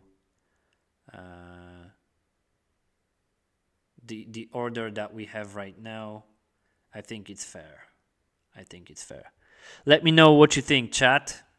Let me know what you think. How long are we going? Okay, 2 hours already. So let's watch one more. One or two more. Let's see how it goes. I really need to find a way to like talk less and make it go faster. Who should we watch next?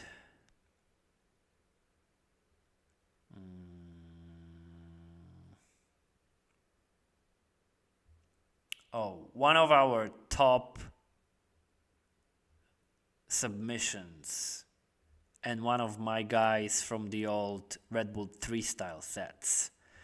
Mr. Marquinhos Espinosa, Brazil. Let's go. Can you feel it? Can you feel it? Can you feel it? Can you feel it? Feel it, feel it. Can you feel it?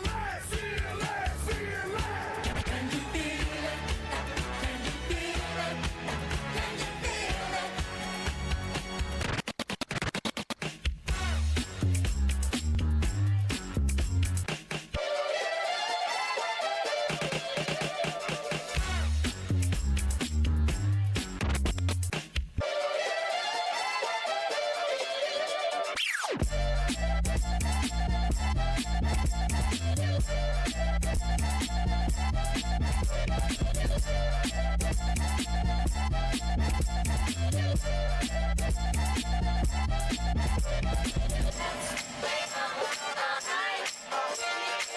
Lucky for you, that's what I like. That's what I like. Lucky for you, that's what I like. That's what I like. That's what I like. That's what I like. Well, 1 minute into the set and already so much already happened. Some wordplay, some stems work, so already a variety of techniques being used and genres and nice wordplays. 1 minute into the set, and by saying that Marquinhos was one of the top submissions, I didn't mean like his final set already. He like when DJs submitted 3 minute sets as the elimination round, He was, I think, was like my top 3 or top 4. So he was one of the first final sets that I watched to compare with others. So let's go. I'll rent a beach house in Miami. Wake up with no jammies. Lobster tail for dinner. Julio served that skivvy. You got it if you want it. Got it if you want it. Said you got it if you want it. Take my wallet if you want it. I'll rent a beach house in Miami. Miami. I'll rent a beach house in Miami. Miami wordplay incoming. Miami. I'll rent a beach house in Miami. Yeah, Miami bass, let's go. And like first thing your brain would think is that he's gonna do some tempo switch and mix it with like Will Smith's Miami, but going like a little like a subliminal message, like an Easter egg kind of wordplay. Miami into Miami lyrics into Miami bass. No pun intended, this is what we like. So, yeah, this is what I like. Lucky for you, it's what I like. Yeah, Bruno Mars said it a few moments ago. Miami.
Yeah, legend, for sure. As you can see,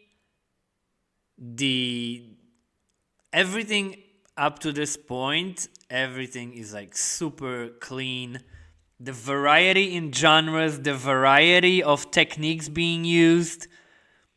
It's only like 3 minutes into the set and everything is perfect and yeah. It makes you like you can't wait to see what's coming up next. I'm like Inception, I play with your brains, I don't sleep or snooze. I don't play no games, so don't get it confused, no. Cause you will lose, yeah. Now pump it up and back it, pump it up and back it, pump it up.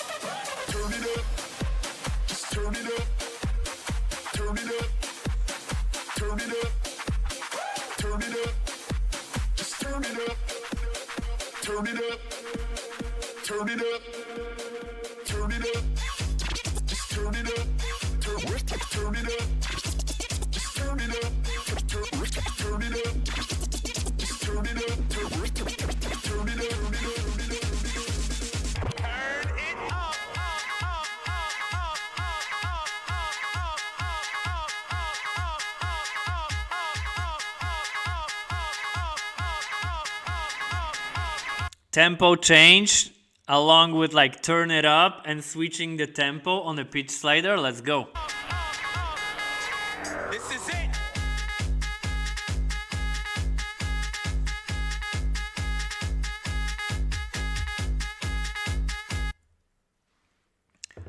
I'm not sure if I'm a fan of this kind of musical selection, but it's still, the variety of musical selection is still there, so.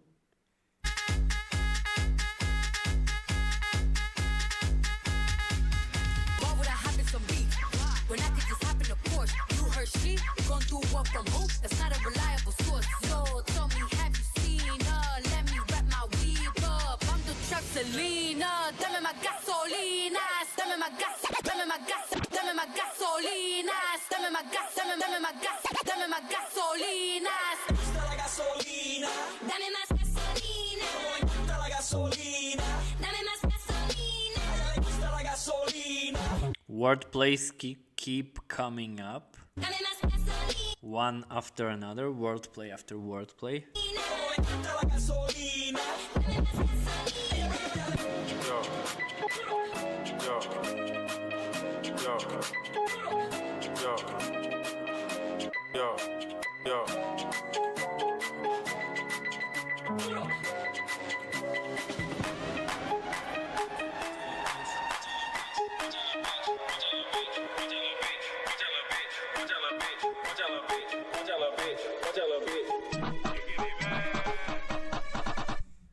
If you came to party, let me see your hands up. If you came to party, let me see your hands up. If you came to party, let me see your hands up. Let me see your hands up. Let me see your hands up.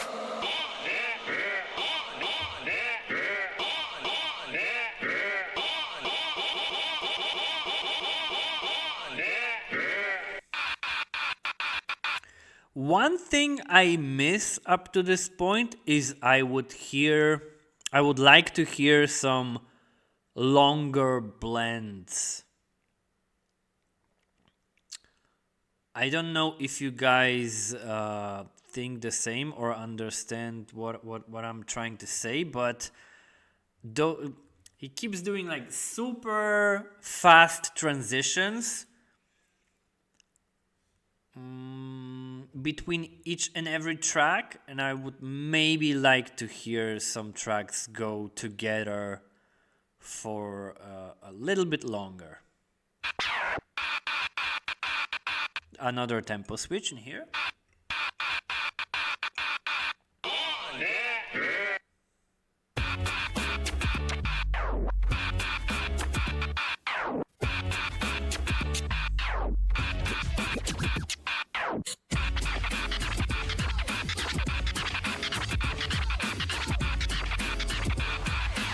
And like you know it, don't be claiming that it's mental. The Mac that'll make ya. A daddy Mac will make ya. Chris Cross will make ya. The Mac that'll make ya. A daddy Mac will make ya. Chris Cross will make ya.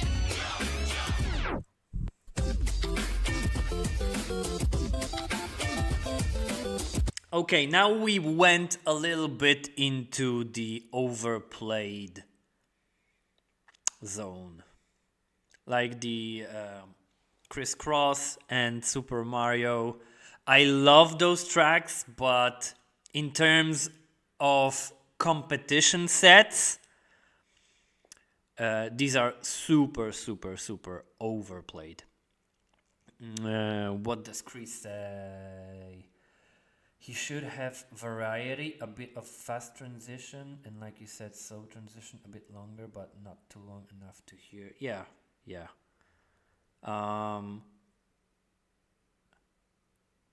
Yeah, fast transitions, fast like word plays and stuff are fine, but I would like to hear some transitions go for a little bit longer to really feel the vibe of two or more tracks, how those tracks go together for longer, and not just for the sake of transition. But yeah, back to where we are right now. We went a little bit into the overplayed zone, so let's hear where he takes us further.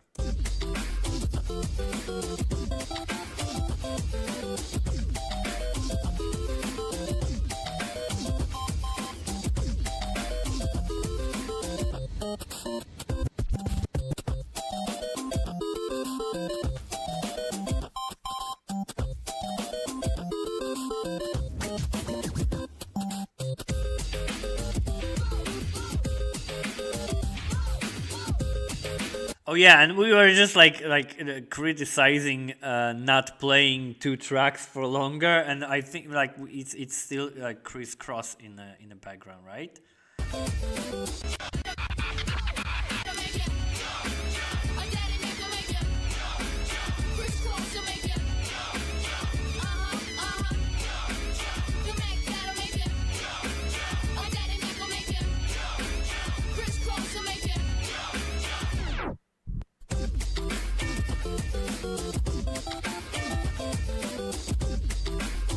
Yeah, so we have exactly what we asked for. Yeah, exactly what we asked for. I focused so much on the fact that these tracks are overplayed that I didn't pay attention to the fact that I'm getting exactly what I was asking for, which is blending 2 tracks for longer.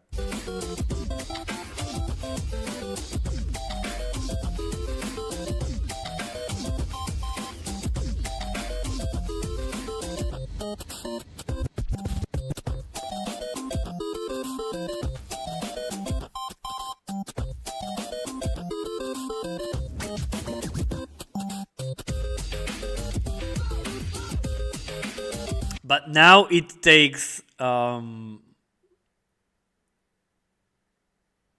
long. Am I not like I'm going all over the place with my thought process in here, but first I ask for longer blends and now I'm trying to say that it's too long. Are you guys feeling the same? Kind of? Let me know.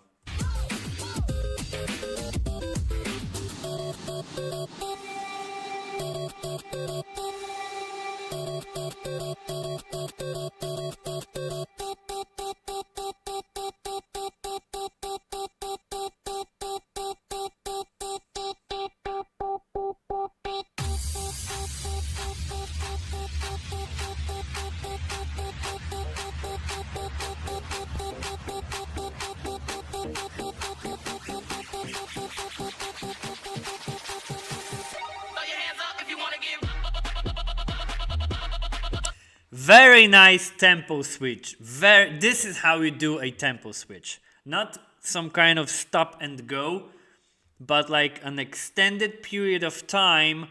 You build the tension, you make people wonder like, where is he taking us? And this is where he's taking us. So this is how you do a tempo switch.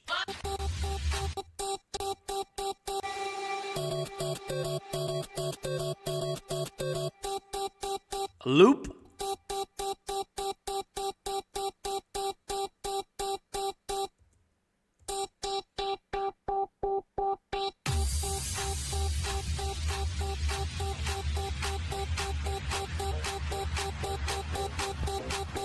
I wish I knew what exactly is he doing on the pitch sliders, but there's no way to like we would have to get him to explain what exactly was he doing with the pitch sliders from the beginning of that transition. But anyway, doesn't matter right now.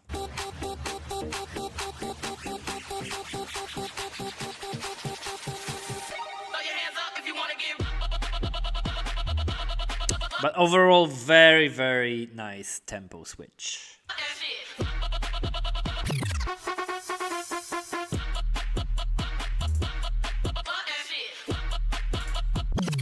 Let's get fucking ghetto.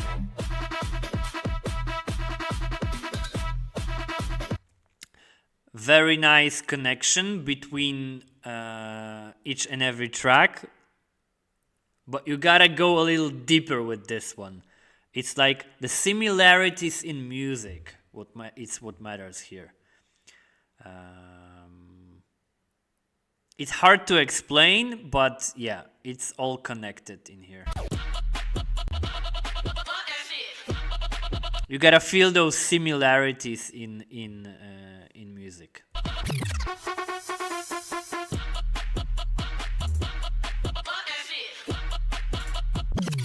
Let's get fucking ghetto.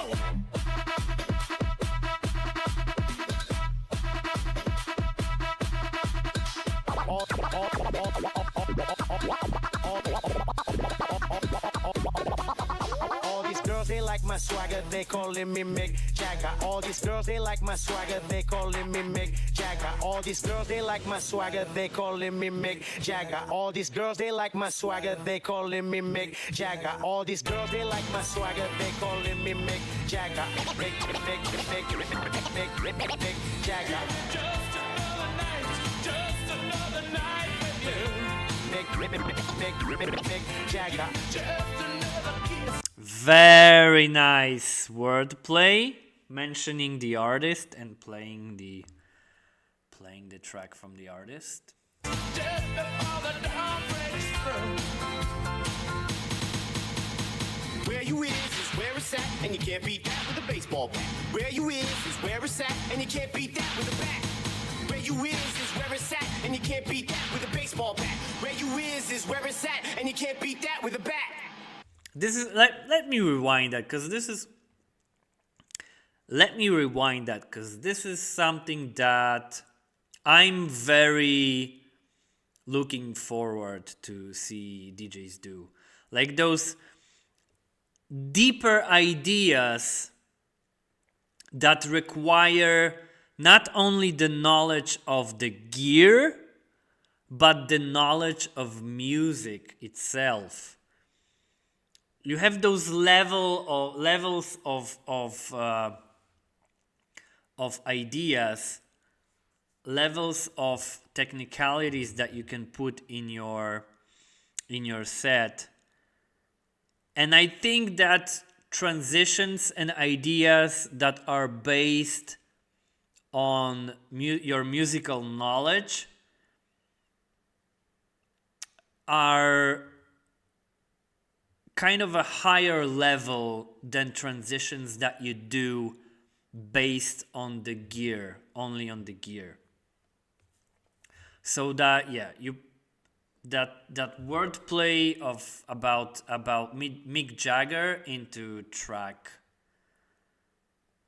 with Mick Jagger, that is something that I'm looking for. Big plus for that one.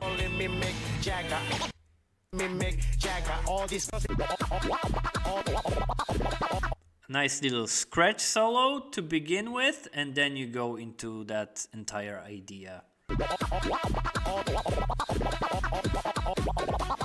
All these girls, they like my swagger, they calling me Mick Jagger. All these girls, they like my swagger, they calling me Mick Jagger. All these girls, they like my swagger, they calling me Mick Jagger. All these girls, they like my swagger, they calling me Mick Jagger. All these girls, they like my swagger, they calling me Mick Jagger. Mick Jagger.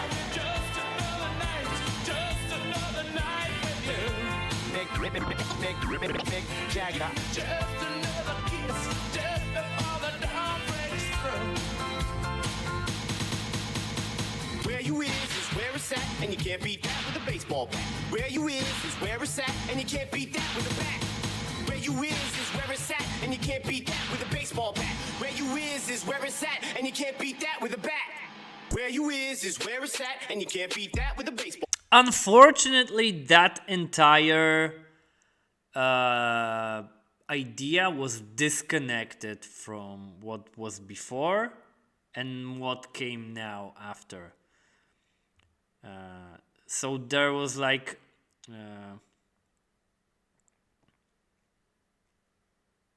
a mix of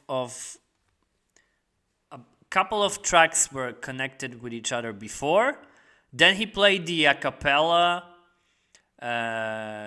using the Mick Jagger in lyrics. He played Mick Jagger's song, and now like straight into something completely different again.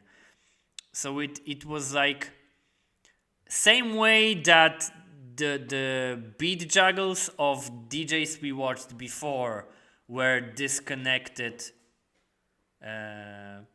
from what came before and after. Same way this routine, this Mick Jagger routine was put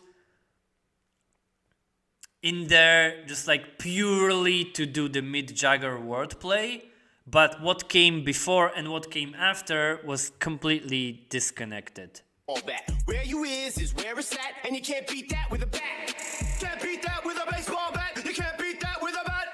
You can't beat that with a baseball bat. You can't beat that with a bat. With a bat. With a bat. I would like him to like play some more like rock songs, maybe after Mick Jagger. I don't know. Maybe I'm going too deep with this. But yeah, as much as I like the Mick Jagger wordplay, I don't like the fact how that routine was disconnected from the rest of the set. Let me know what you guys think. Do you like bass? Do you like bass in your motherfucking face?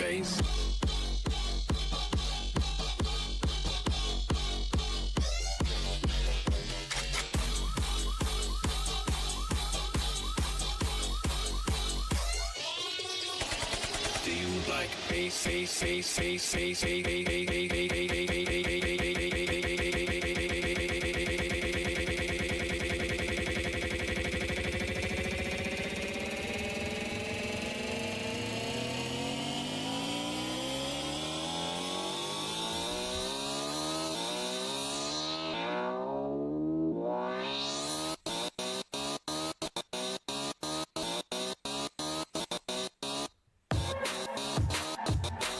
Another brilliant tempo switch. This is how you should be doing the tempo changes. This is how you move through different tempos. Not just like stop and go. You extend it in time and do something like this. That's what we like. That I will make your boyfriend mad now. He wants to test my voice, congress and have him stop now. Stop now, stop now, stop now.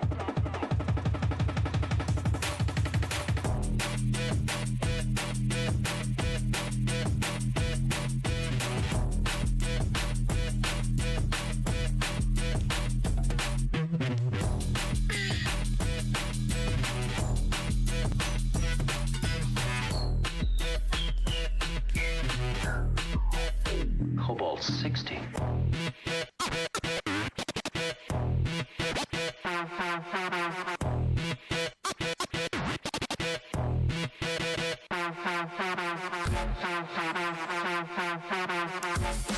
Very, very, very good transition. At first, tempo switch going into drum and bass, which we love. And now, like the musical similarities between the tracks, that's super dope.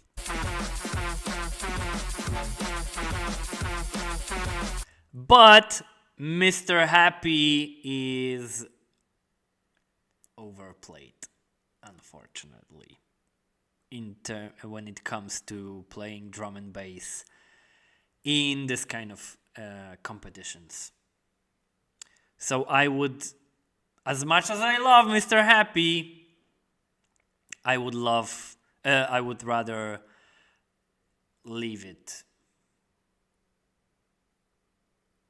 behind in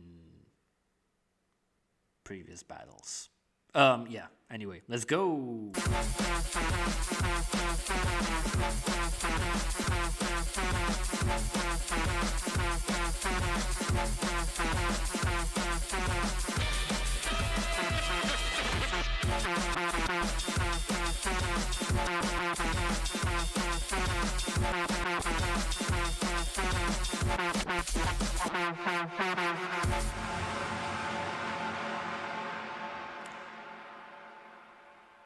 Yes, sir. And a little bit of technical trickery at the very end to end the set. Very nice. So, what do you guys think about the legend himself, Brazilian champion, Marquinhos Espinosa?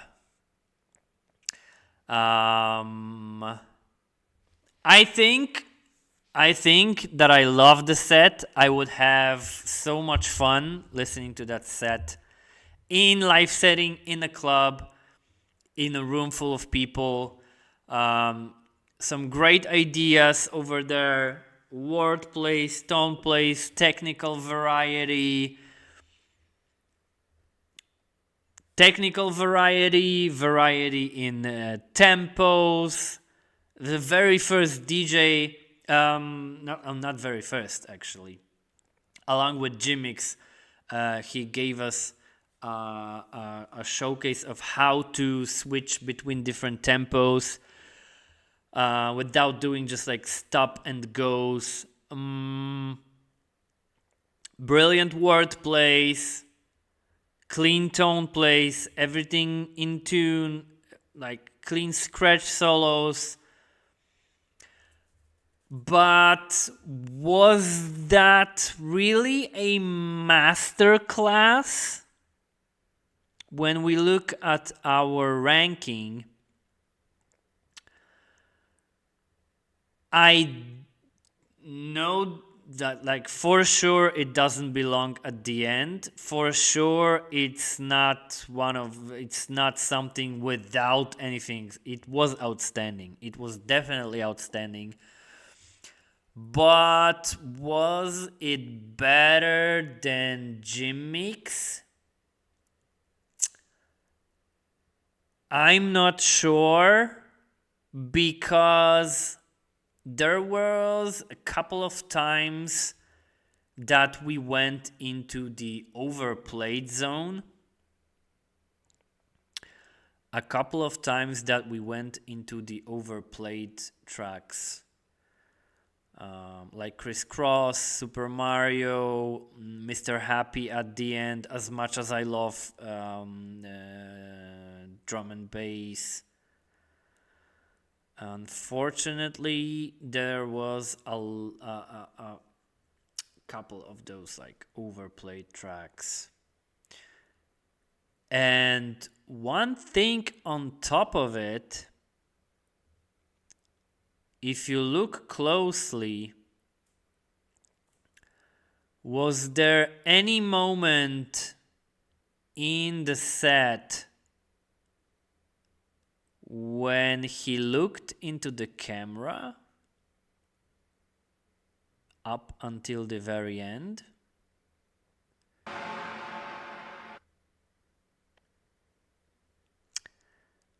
I don't think so. So,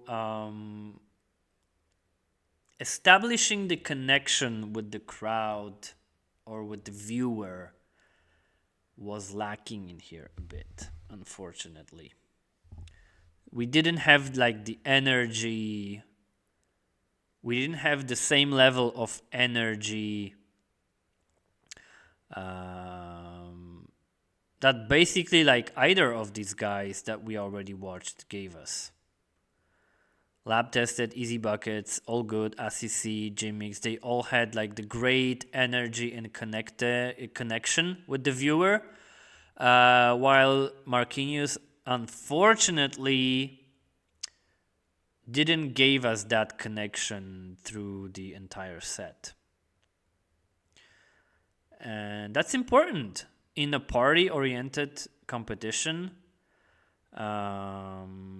I'm guilty myself. If you like watch my 3-style elimination set from Chile from 2016, I did exactly that.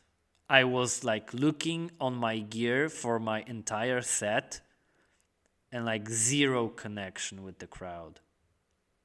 Zero connection with... I mean, I'm talking about myself right now. So yeah, I'm guilty myself. And that's how I learned. So unfortunately, that connection with the viewer was missing here.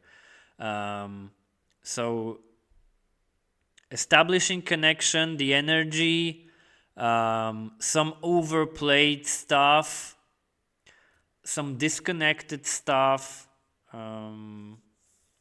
So unfortunately, I don't think we can put him over Jim Mix.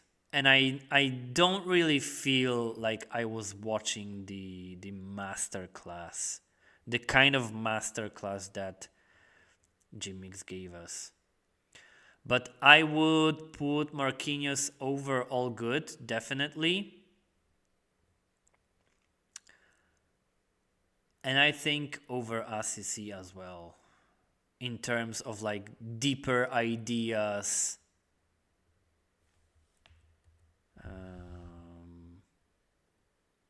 I think, yeah.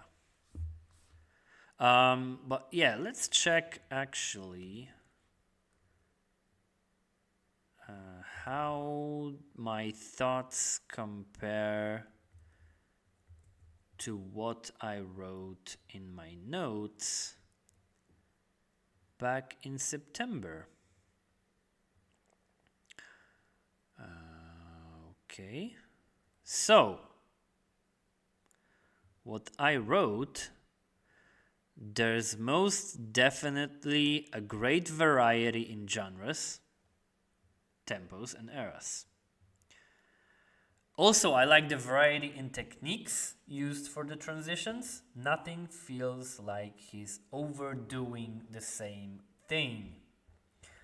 Transitions clean, well thought out, some great wordplays, not just about the same lyrics, but mentioning the artist, like the Mick Jagger transition.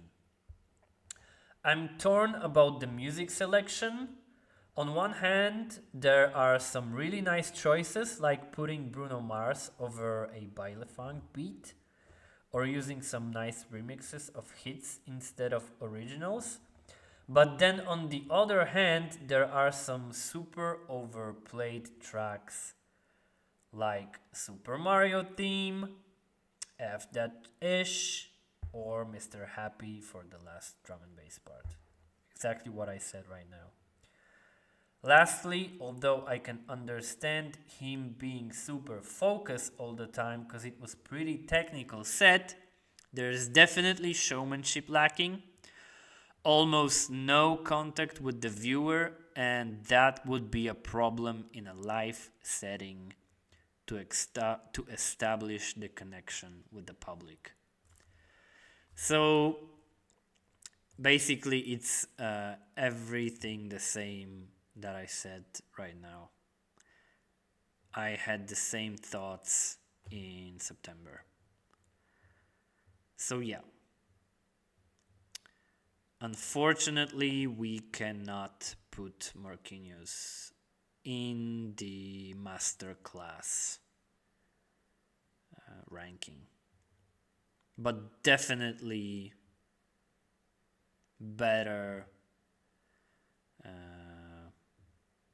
than all the guys that we watched up until this point. Okay, how you guys feeling? Are we good? Let's go with another one. Okay, I'm lost a bit. Who should we watch? Let's not overthink it. Let's just put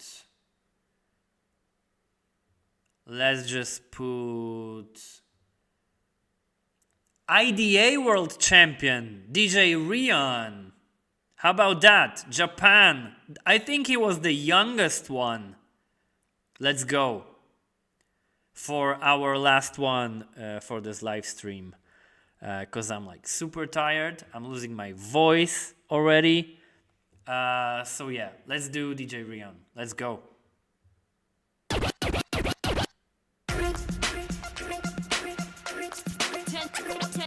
Attention, please.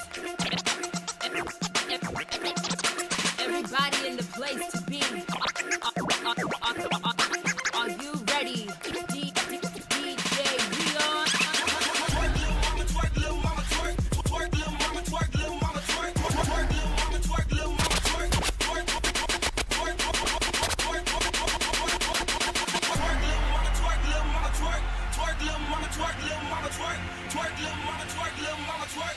Twerk, twerk, twerk, twerk. Attention, please, attention, please. This shit here feels like a hole in top. Great intro. Technically superb. Already established a connection with the viewer. But already going into like super overplayed zone, which is anti-up. In terms of battles, absolutely overplayed track, unfortunately. Let's go.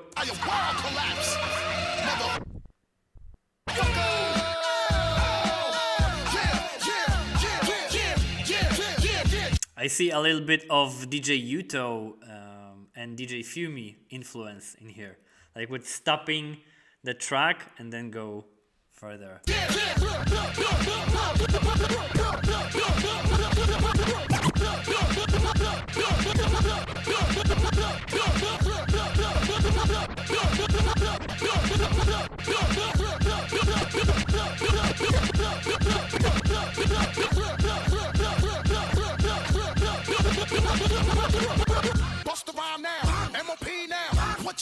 Okay, very clean, very nice beat juggling at the very beginning of the set.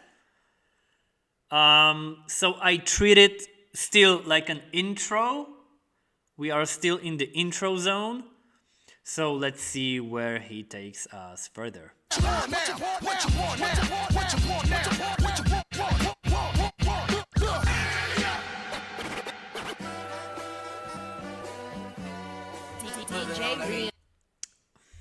Okay.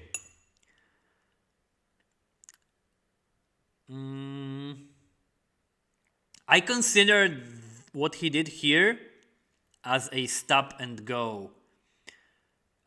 Because it was not even a drop on the one. I wouldn't call it a drop on the one because he went from like ending the phrase into those couple of bars before the main drop of Not Like Us. And like no transition, no connection. I'm not sure if I like it. And Not Like Us, another. Okay, that was back in. Okay, sorry. I was going to say that another overplayed track, but it was like half a year ago. So, yeah. Let's erase that thought and let's see where he takes us. Monster on the beat, ho, Debo, any rap nigga, he a free throw, man down, call like Amber Lambs, tell him breathe, bro, nail a nigga to the cross, he walk around like Tizo, what, that fuck him up, that fuck him up, that fuck him up, that fuck him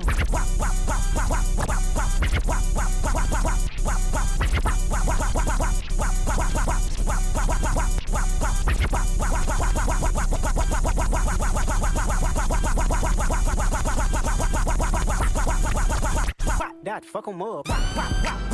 I'ma do my stuff. Why you trolling like a bitch? Ain't you tired? Trying to strike a chord and it's probably A minor.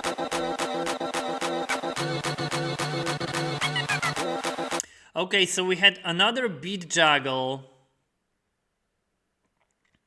And as much as I know that the crowd full of turntablists would go crazy over it, I don't really like the fact that 2.5 minutes into the set, we already had two beat juggles and they were basically on the same kind of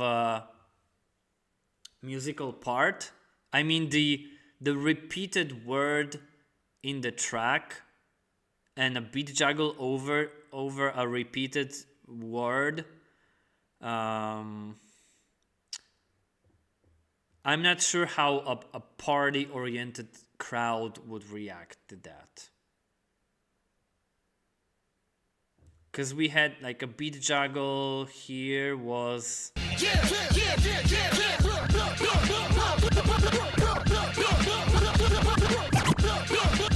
Yeah, because here we had like Busta Rhymes going like ha ha ha ha, and here we had just like Kendrick doing the wop wop wop wop.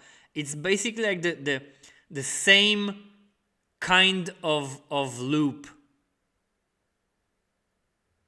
and we are only like 2 minutes into the set, and he already did like the same thing twice, just on different tracks. Trying to strike a chord and it's probably A minor.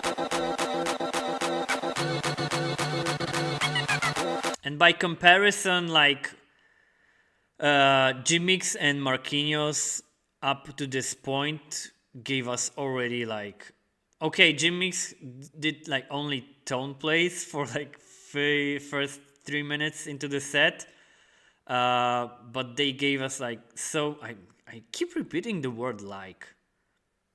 Is that stuttering? They already gave us much more in terms of musical variety.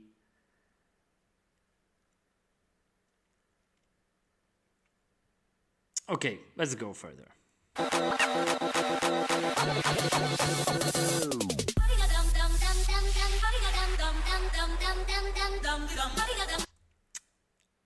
Another super overplayed track when it comes to battles. Dum De Dum by Keys and Crates. Super overplayed.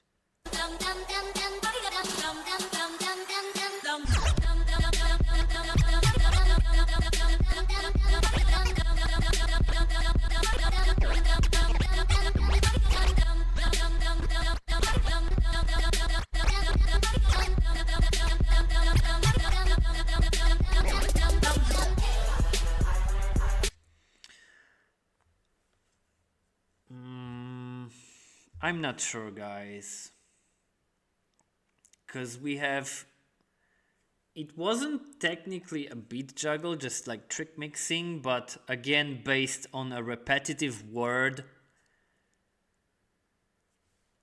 So it's basically like the same idea again for the third time, and we are only 3 minutes into the set. Oh, hello! Hello, Geos. Thank you. Thank you. Doing my best to share with you my thoughts about the battles. You want to know? You know why? I have to take a very, very quick bathroom break. So I'm gonna, guys, leave you with DJ Rion. Please leave me some comments on what you think about his set, and I'm gonna come back and rewind to 2 minutes 50 seconds. I'll be right back.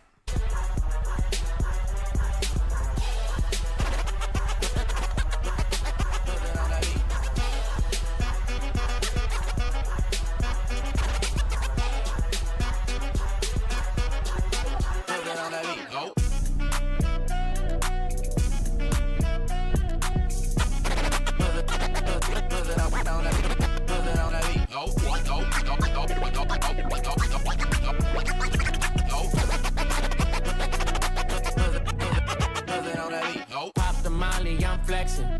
Come and meet me, I'm ready. Hey, I just walked off the jetty. Hey, BBS on spaghetti. I got clout and I leverage. Ay, my bitch got face advantage. Ay, ass shaped like a planet. Hey, Turks and Caicos, she tanner. Bad bitches, let's link up. Bad bitches, let's link up. Bad bitches, let's link up. Bad bitches, let's link up. Bitch, who's a bop? Bitch, who's a bop? Bitch, who's a bop? Bitch, who's a bop? Bitch, who's a bop? So I already don't know, and everybody know we give a fuck about you's a bop, bop, dot, dot. You always hopping on a new cop. Bitch, I'm a boss, boss, Ross. Young nigga getting paid, young dog. Bitch, you's a bop, bop, bop, bop.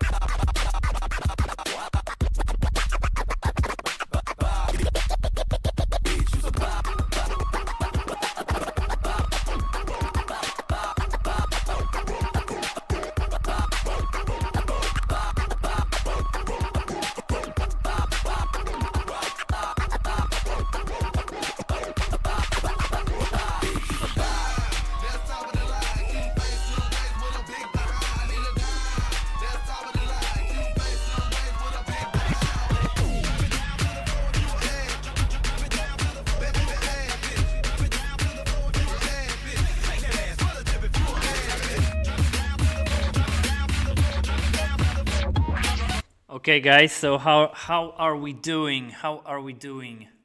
How is DJ Rion doing? What do you guys think? Let me know. I'm gonna rewind that real quick and let's see where he takes us.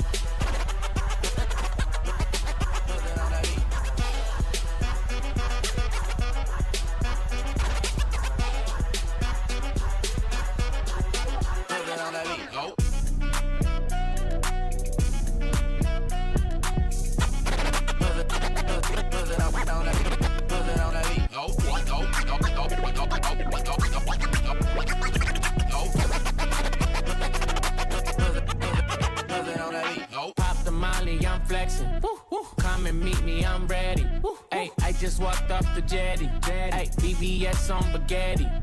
I got clout and I leverage. Hey, my bitch got face advantage. Ay, ass shaped like a planet. Hey, Turks and Caicos, she tanner. Bad bitches, let's link up. Bad bitches, let's link up. Bad bitches, let's link up. Bad bitches, let's link up. Bitch, you's a bop. Bitch, you's a bop. Bitch, you's a bop. Bitch, you's a bop. Bitch, you's a bop. You should already know. And everybody know we give a fuck about no hold up. Bitch, you's a bop, bop, dot, dot. You always hopping on a new cop. Bitch, I'm a boss, boss, Ross. Young nigga getting paid, young dog. Bitch, you's a bop, bop, bop, bop.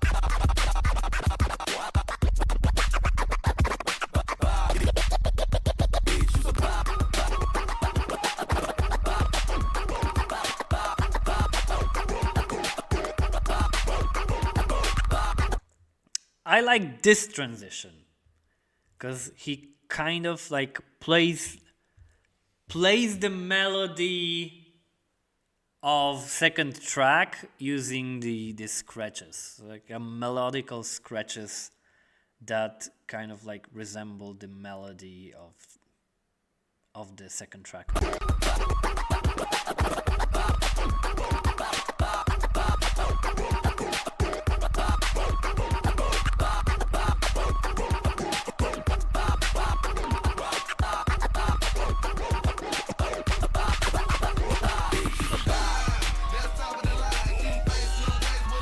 That is something I would definitely like to see DJs do more.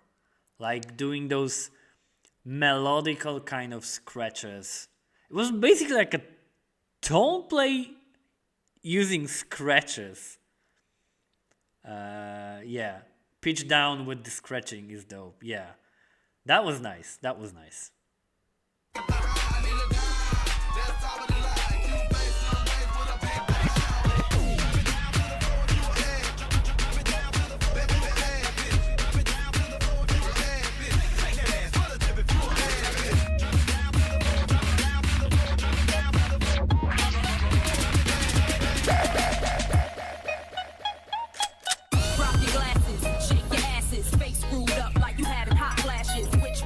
Cool vibe overall? I'm not sure. I mean, the vibe is okay, but the variety is definitely lacking. Because we are still in the like hip hop, R&B zone, plus overplayed. That would definitely go nice in the club, those last 2-3 tracks. But where's the variety in genres and eras? That's what I'm asking about. One, pick one, this one, classic. Red from blind, yeah, bitch, I'm plastic.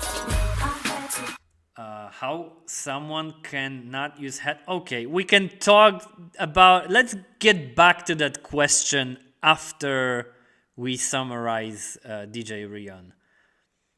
We can go back to that question.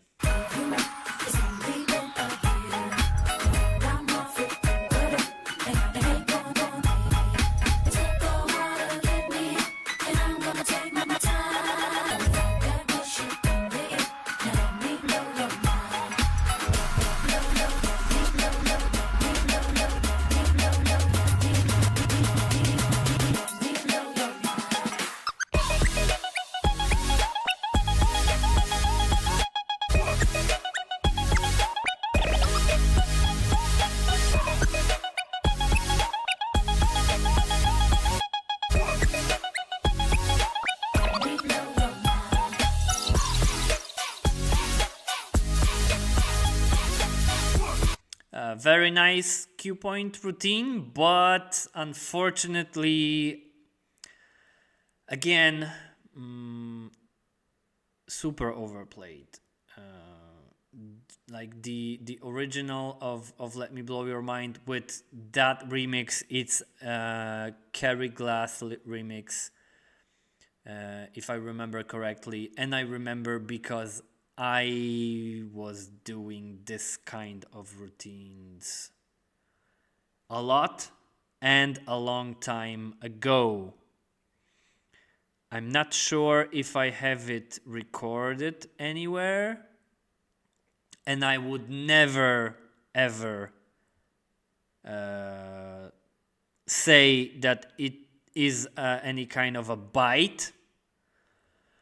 But it's just overplayed again, unfortunately.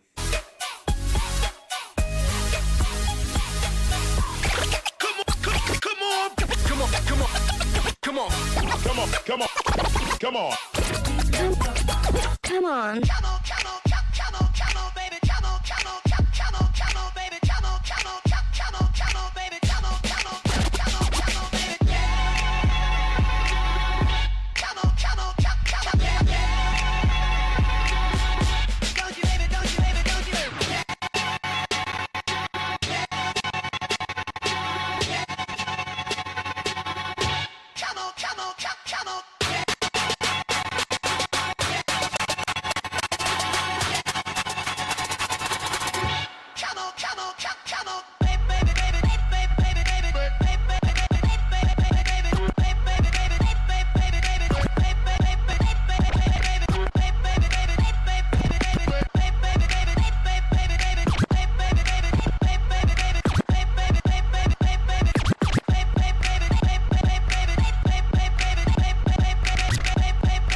And my wife is screaming again from another side of the house. If you know by this time, if you know why, you know.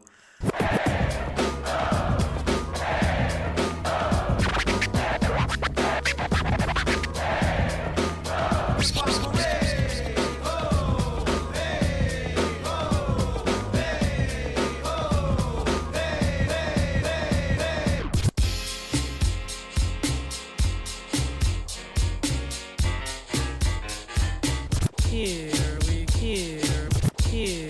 go. Here we go. Fuck it up.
Another technical routine without really a connection with what came after it. Cut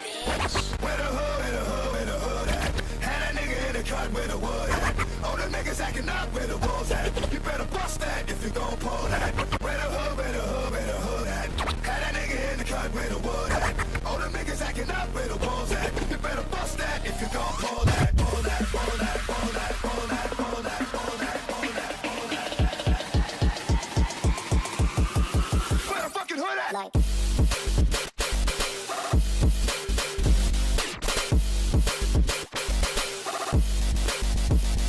Like.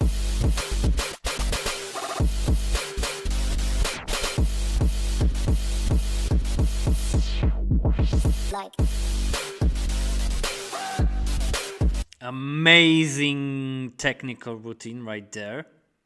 That wouldn't even break the flow of the set in a party. Like, it was so on point. That was very nice.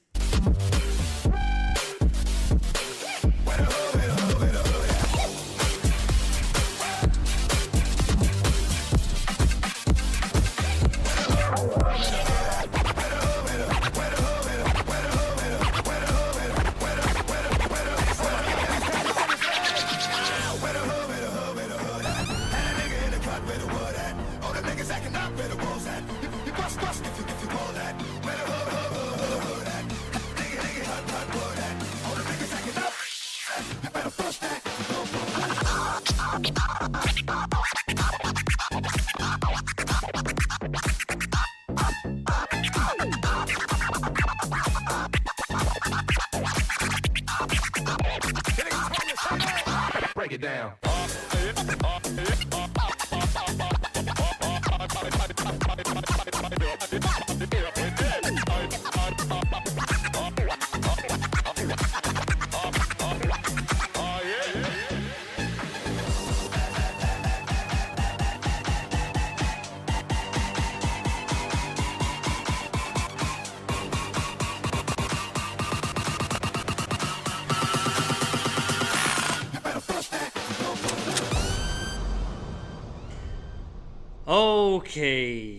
Okay. By the way, when you're done with Open Format 2024, I'd love to see some of your favorite 3-style sets with your commentary. Oh, thank you for that comment, because this is actually one of my points on my to-do list for live streams as I move on with doing those. For sure. I would like to go back to my favorite 3-style sets, or sets that I myself was competing against during my 3-style times. I would definitely love to do that. So from after all these years, with all the experience and view of the battles and partying and stuff, after all these years, going back 10 years ago plus, definitely gonna do that. But we have a lot to unpack in here with DJ Rian's set. We have a lot. Sorry, let's see the comment. Oh.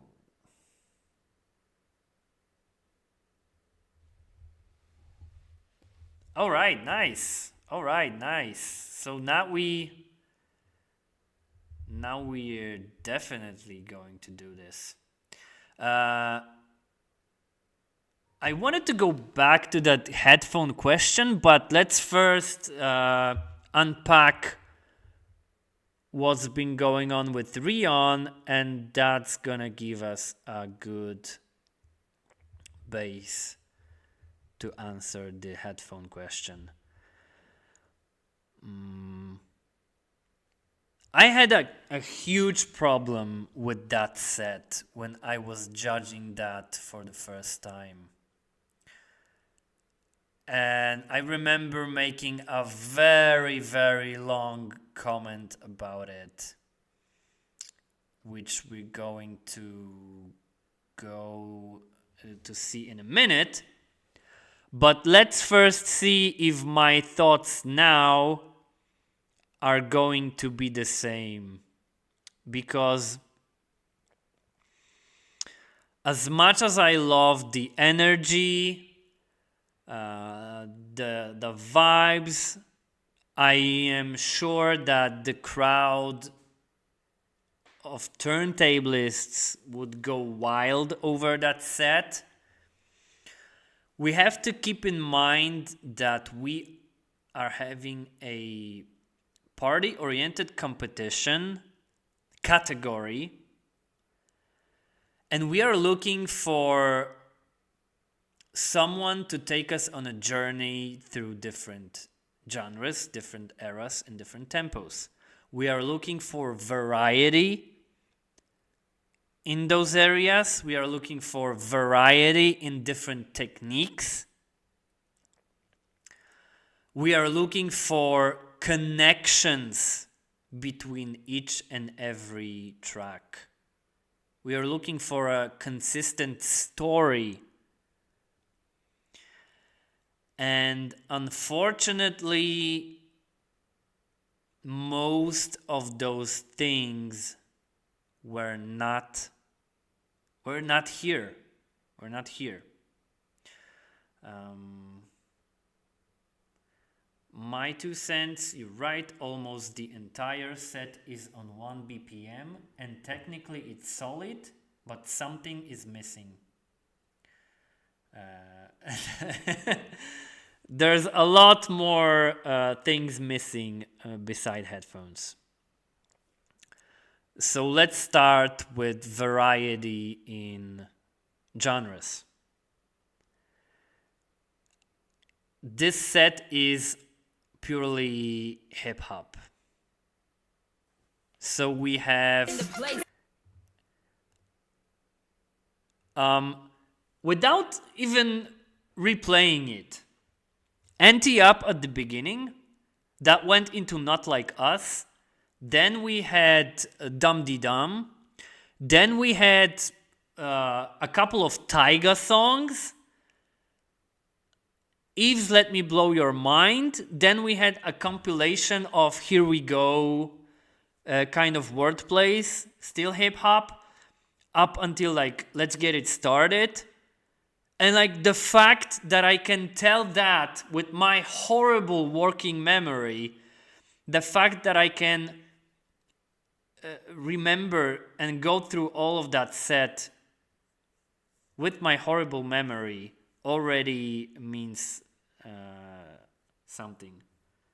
Like I would not be able to repeat genres and songs that Jim Mix or Marquinhos went through the first 2 minutes of their sets, while I can remember almost the entire set here.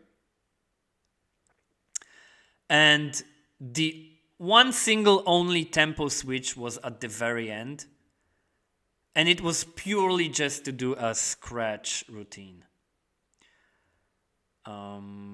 So there's no variety in genres, there's no variety in tempos, there's no variety in eras, unfortunately. And now let's look at the technical aspect. We had a beat juggle on Anti-Up based on like a looped repetitive word, like Busta Rhymes going like wah wah wah. Then we had a beat juggle on Kendrick on Wop Wop Wop, which is already I know like a half a year ago you could consider Not Like Us not being overplayed, but beat juggle on Wop Wop Wop part was definitely like done so many times by so many DJs. on like social media and stuff. So we are constantly in like overplayed zone, repetitive ideas, and there was no connections between each and every track. It was like dropping without any deeper meaning, deeper connection, or even longer transitions. He would just keep throwing in songs to do some technical routine on those songs. So he threw NT up to do the beat juggle, then no transitions, just drop Not Like Us to do the beat juggle, then after Not Like Us,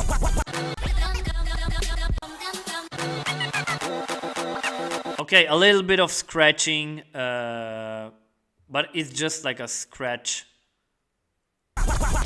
That fuck 'em up. I'ma do my stuff. Why you trolling like a bitch? Ain't you tired? Trying to strike a chord and it's probably A minor. I don't get me wrong, I love all the technicality. It's all like superb technicality, and it's so like super clean. Come on, it's everything is so clean, on point. The cuts, the juggles, the trick mixing, everything. If we would go to that score sheet of mine, the difficulty of technicality would be like 8, 9, 10. Technical correctness would be 10 out of 10. 10 out of 10. Everything is on point. But technical variety and technical originality, sorry, but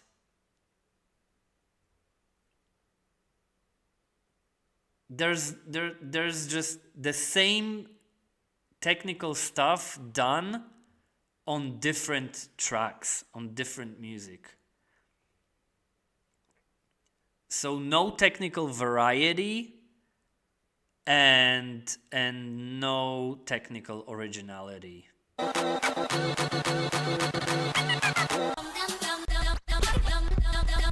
And trick mixing on Dum Dee Dum, overplayed throughout the years on many different battles. Party battles, technical battles, everywhere. Okay, so now we had 3 technical routines, and now we are going into more of a party mode. But again, it's not a transition, it's just dropping another track on the one. Bitch got face of van. Bad bitches, let's link up. Bad bitches, let's link up. Bad bitches, let's link up. Bad bitches, let's link up. Wordplay is nice, of course. Young nigga getting paid, young dog. And here, again, it's an amazing scratch routine, super clean. But it's the same technical idea that we saw before. He drops the beat of another song on the right side and moves to the scratching on the left side. The same thing that he did between Not Like Us and Dum Dee Dum. See, he drops the Dum Dee Dum on the right side and immediately goes to scratching A minor on the left side.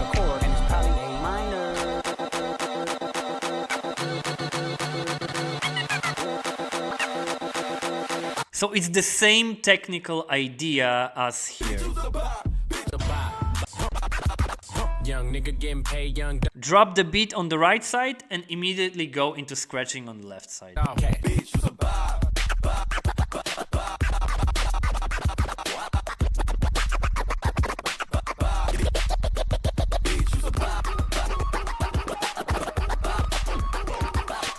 Oh, and this is what he should do immediately. Maybe I'm nitpicking right now because I forgot he did that amazing like scratchy tone play in here. Maybe I jumped into conclusions too fast in here. Yeah.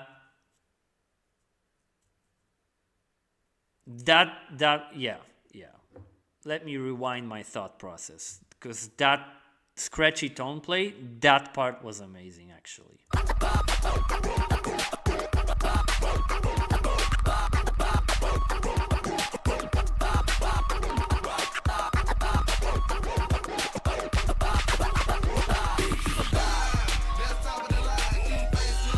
Yeah, I need to stop. I need to let them do more stuff until I stop and comment.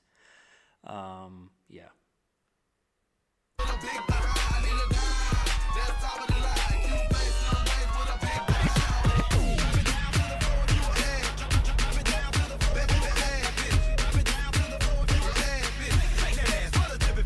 And I can hear he's having some beat matching problems when he tries to do a longer transition that does not use scratching.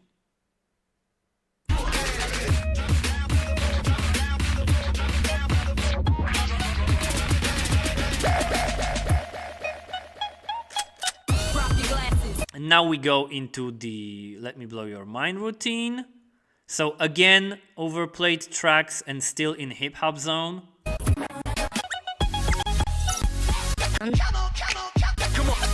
Come on.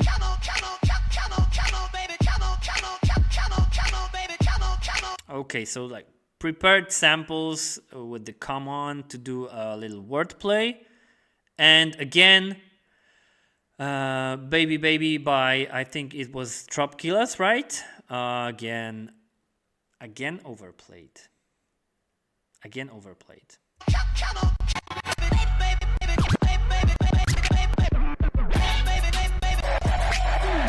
Next number, I'd like to return.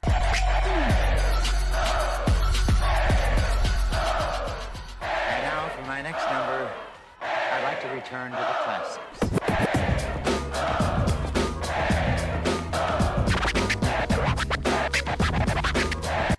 We are still in hip hop zone. There's still no variety in genres at all. And no variety in tempos. And maybe you could call it a variety in eras, but we are still in a hip hop zone.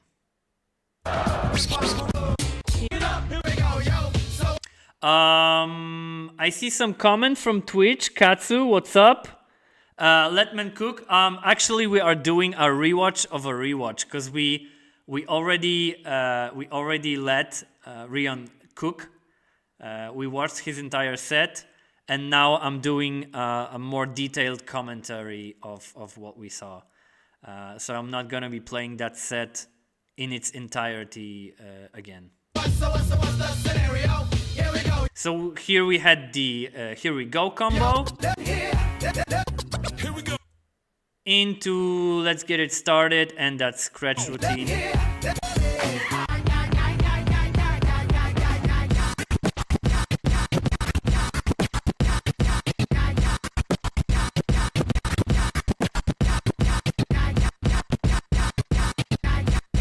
Again, amazing technical routine, but only to make a stop and go.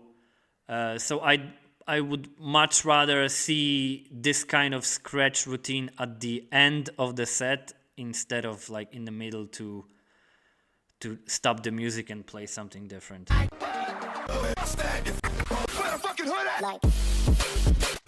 And that routine that he did over here, that should be like a finisher of the entire set, because this one was, I think it was the best, the very best of the entire set.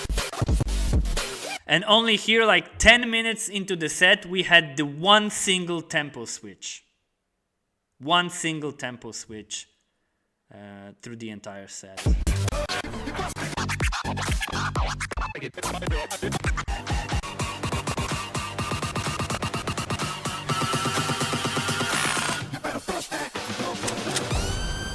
Yeah, so again, don't get me wrong, Rian is superb. It's a superb, genius, technical, clean.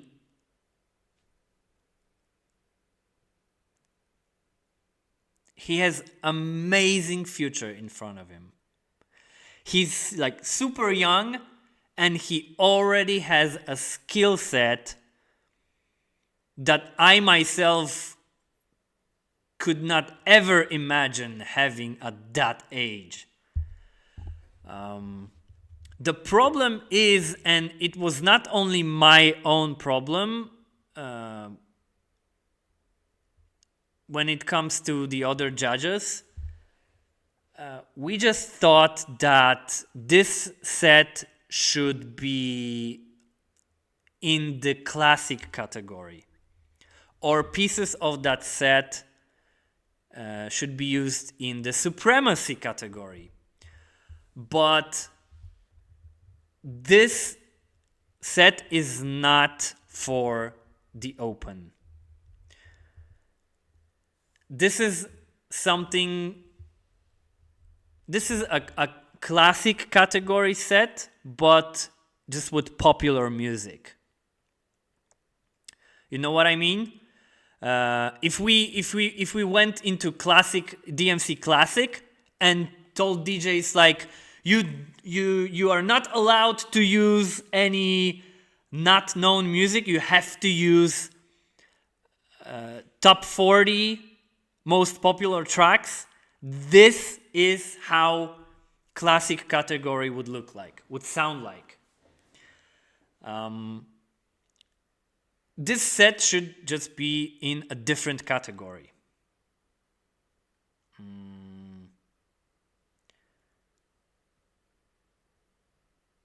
I don't know if there's much more to say. Just to summarize, no variety in genres, no variety in tempos. You might say that there was variety in eras because like the hip hop tracks were from different times, but it doesn't really, if you play only hip hop, it doesn't really give you the feel of going through different eras.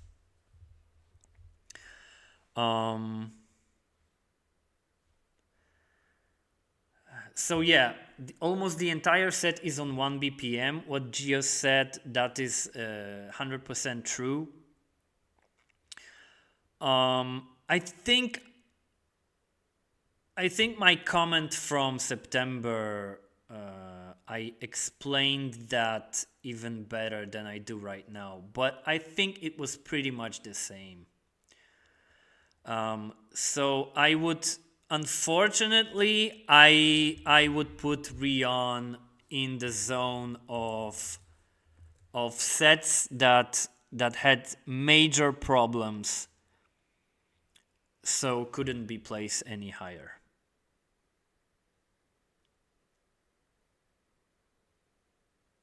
That was outstanding in terms of technicality, but problems with variety of ideas, connections between tracks, same BPM, same genre through the entire, those are some major problems. So unfortunately, Rion, in my eyes, has to go to that area. And let's see what I had to say back in September. So there's a lot to unpack here, and I have to go about it in detail. This would be a prime example of a set that would be admired even if in live setting for its technicality, but the judges would get a lot of hate for not placing it high enough, if other judges agree with me. So, hear me out. It's like the equivalent of a snowboarder doing a quad cork in a slopestyle competition. So everyone in the public wants them to win, but the judges have to take so much other things into consideration that the general public doesn't even know about. So the judges get heat for robbing a contestant while the entire run cannot be judged based on just one trick, one criteria, technicality. And this, my guys, it's a real situation. If you are into snowboarding like I am, that is an actual thing that happened on X Games a couple of years ago, when somebody did a quad cork in slopestyle competition at the very end of the run on the last jump, and everybody in the crowd wanted that rider to win. But the problem is, in slopestyle, you have jibbing section at the beginning. You have all the like rails and different shapes of the terrain, and you have to showcase creativity and technicality at the very beginning, and then only after finishing the jibbing section you have like 3 or 4 jumps. And that rider did the quad cork at the very end of the run on the last jump, while the judges had to take everything else into consideration as well. And that particular rider was not so great in the first parts of his run. So even though he did like the best trick at the very end of the run, the best trick that public saw on that day, there was no way for him to win because of judges having to take into consideration the entire run. So we can't put Rion like anywhere on top purely out of his technicality, which is superb. The technicality of Rion is top notch and there's bright future in front of him, but for now I feel like he fell into a trap of a young person being able to get crazy technically and with showmanship, but lacking the overall idea about the composition, flow, and selection. And this is something that you earn with time. And we can see that with many like super young DJs all over social media that can go crazy on turntables, on CDJs, like having all those setups with 4 CDJs, samplers, imitating James Hype or whoever. We can see all those young DJs getting crazy technically, but creativity comes with time and experience. And that is something that all young DJs have to learn with time. We start off with absolutely overplayed tracks in the turntablist open format world. Maybe Not Like Us is something new. Keep in mind that was my comments from September, so Not Like Us was not as overplayed as it is today. But what he does with it is nothing we couldn't see done thousands of times on Instagram for the previous few months. Anti Up and Dum Dee Dum, absolutely overplayed since forever, and there was everything already done with these tracks. So if someone pointed a gun at me and told me to do a routine with one of these songs, I would make sure to at least try and do something that nobody else did before. And that unfortunately didn't happen in DJ Rion's set. He did something, he used tracks, overplayed tracks, and did nothing that we wouldn't see in the past. So why use those tracks at all? Why use those tracks at all? What's more is that there is no real connection between them. He literally drops Not Like Us on the one with no blend, no connection, no nothing, and literally does the same thing on both tracks, looping a repeated word and do a juggle over it. So for almost 4 minutes of what should be an open format set, we get technical showcase that would fit into classic category more. Going further, after first watch, I couldn't even remember if he played anything that wouldn't be hip-hop and outside of 100 to 110 BPM range. So unfortunately, variety in genres and tempos is lacking. After another watch, I must admit, and cannot stress this enough, that each and every routine he does technically is superb. Technically superb, super clean, musically correct, on beat, on tempo. Mad props for that, but I can't hear or feel any connection between all those routines. It feels more like the top of DJ Rion compilation kind of video than a consistent musical journey. Yeah. So, as I said, DJ Rion, if you're watching that, you are superb. You are superb. You are amazing. You are technically so clean. It's just that this set is not for the open category.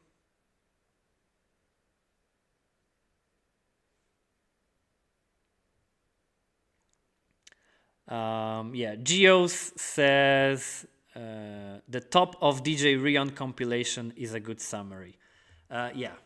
This is how it felt like. You put your best technical routines into one set, you perform them, but there is no actual connection, a consistent musical journey that we are looking for in the open category. It was hard. It was hard judging Rion like that. But I think it's fair. If we look at the criteria that we take into consideration and the basic idea behind DMC even incorporating that category into the championships, we are looking for variety in tempos, in genres, in eras. We're looking for like connections between songs, some deeper creative ideas. So judging Rion, who is technically top notch, was super hard here. But I think I was fair with my judgment. And I'm sure that if he takes that technicality into the future and connects it with musical journey that, for example, Jim Mix or Marquinhos or ACC gave us, if he goes digging into music from all around the world, stay away from overplayed tracks, we're gonna see some really, really amazing stuff from Rion in the future. Yeah. But as of last year's Open Finals, I had to place Rion in that major problems region of my ranking. As you can hear, I'm losing my voice, so we're gonna wrap it up. One last thing I wanted to talk about was the headphone question from Geos. So, yeah, I don't know if you follow me on IG, but I put that that Christmas meme on Christmas. Let kids believe in Santa. Some of you still believe DJs need headphones at all times. If you look at the battle sets, like you have to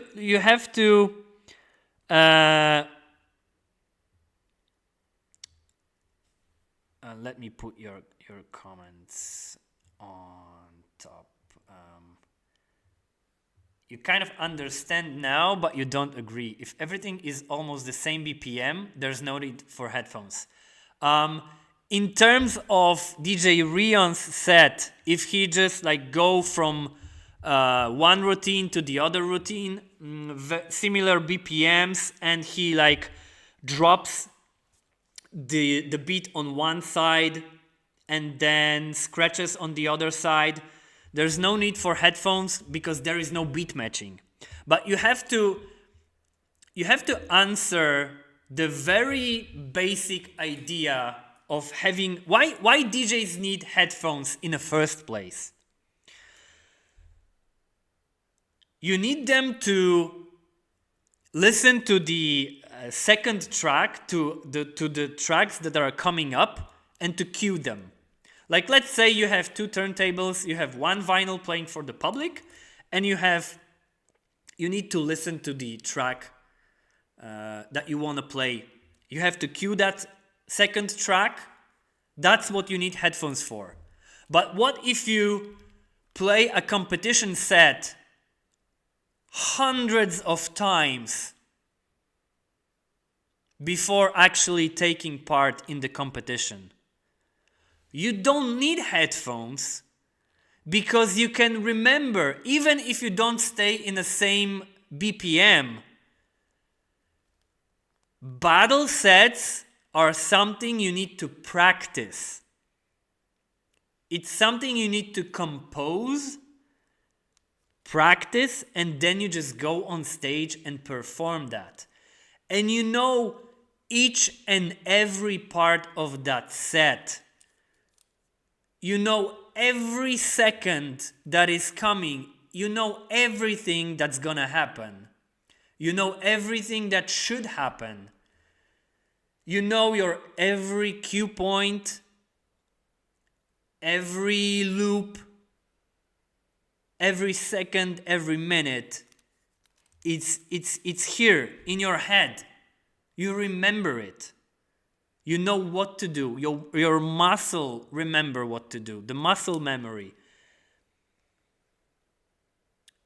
It's not like you have to think about what track to play next. You don't go through different tracks in your library to think about what to play next. You don't have to cue those songs. You don't have to remind yourself which cue point was where, which cue point to use. The track that is playing for the public is not playing for 5 minutes. So you have the time to put the headphones on and cue another upcoming track. Everything is in your head. You remember all that stuff. So you just don't need the headphones during the competition.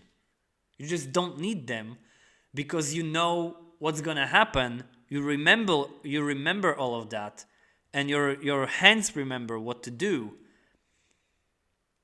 Even if you do some like crazy tempo changes and all of that, you just know, you just remember where to slide the tempo slider. You just remember all of that. And I'm speaking from experience because I did that myself. And hell, even if you put my I don't know, like let's see my 3-style sets. If you look into my 2017 winning 3-style set, I didn't have my headphones on. I didn't have my headphones anywhere near. I don't know if I even plugged them into the mixer. There are no headphones. And I did tempo switches and stuff like that. Because I played that set hundreds of times. Maybe not hundreds, because it's like 15 minutes times a couple of hundreds, it's a lot. But I played that set dozens of times before going into the competition.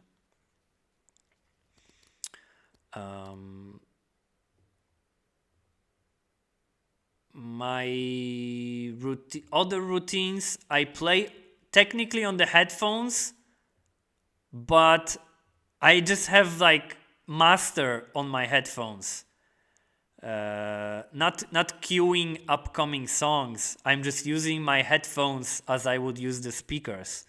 But I was recording that set in the middle of the night, so I couldn't play it on the speakers.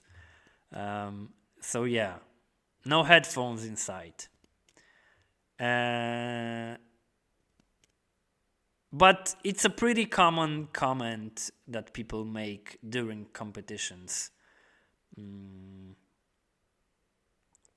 Not really understanding why DJs don't have their headphones.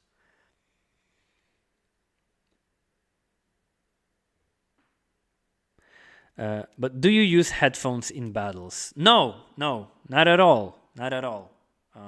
As I just showed you. I never used headphones in my 3-style sets. 2016, no headphones inside. 2017, no headphones inside. Goldie Awards, no headphones inside. My 3-style set from World Finals in Krakow, no headphones inside. Never. You won't see headphones in DMC Classic at all, because those sets are the same idea.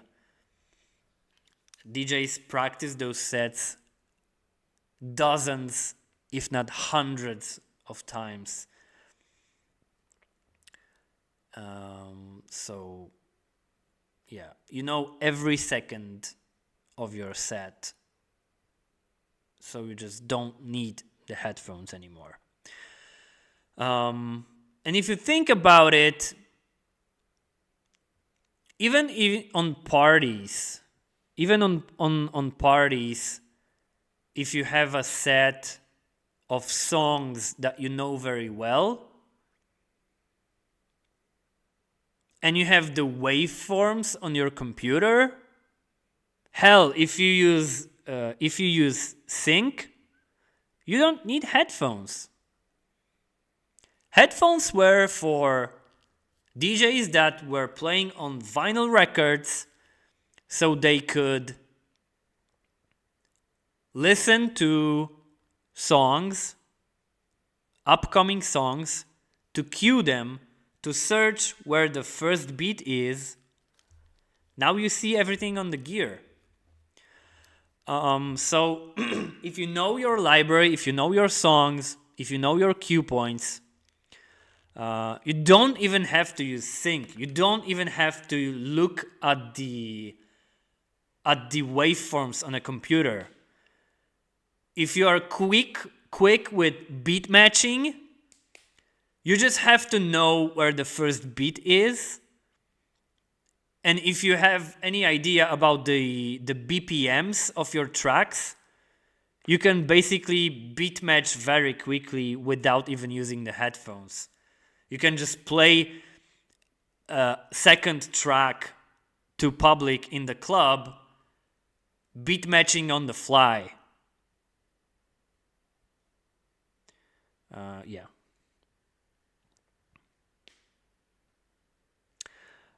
Maybe you're just sensitive when you see the DJs in clubs playing without headphones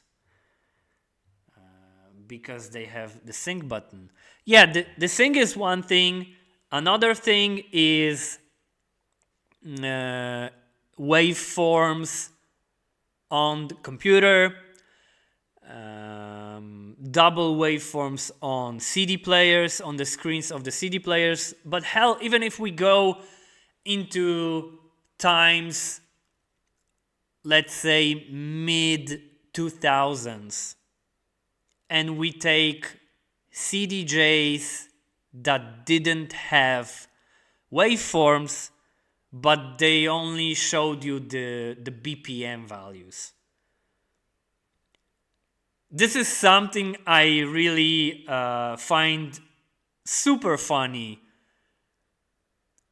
DJs using CDJs criticizing those who use DVS with waveforms. Like, you just look at your CDJs, even if you don't use the sync button, you just look at the BPM values. You match the BPM, you have like 128.4 on your CDJ that is playing for the crowd. You put a track on your other CDJ that is 127, so you move the pitch slider until your other CDJ show you the 128.4 BPM value, and then you just find the first beat, push the play button, and there goes there's your beat matching. So what's the difference between using the sync button and just matching the numbers on two different CDJs? I don't see the difference. The only difference I see is time. Because you either press a sync button, so it's a split second, or you match the BPM digits on each CDJ, which takes you a couple of seconds. You match the BPM digits, You press play at the right moment, and that's your entire beat matching process.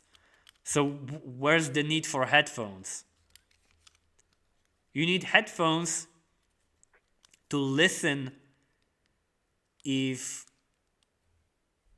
the key matches, if you really want to play the track that is coming up, you want to listen through many different tracks, etc., etc. But don't need headphones for beat matching.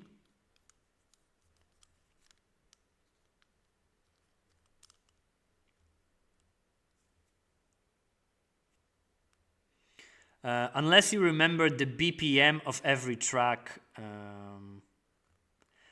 I mean, if you take some vinyls from back in the day, you had BPM values written on the vinyl records.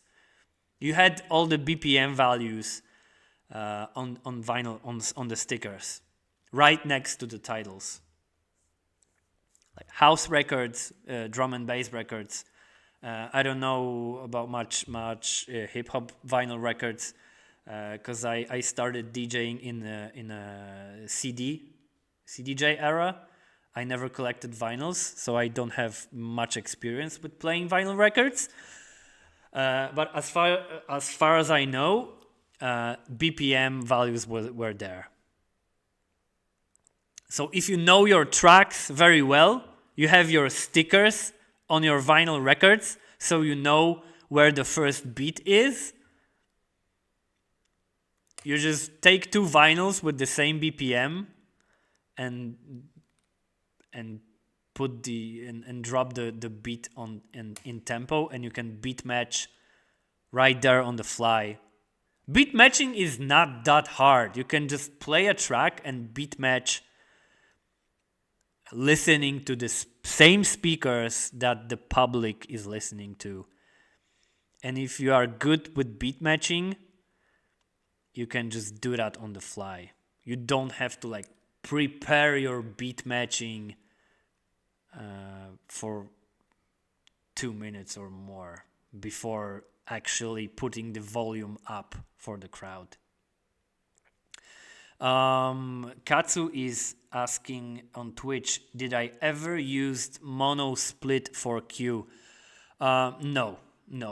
I know a lot of people that use it, but that was never really my thing. I like to hear both tracks in both my ears at the same time. I never used the mono split for queuing.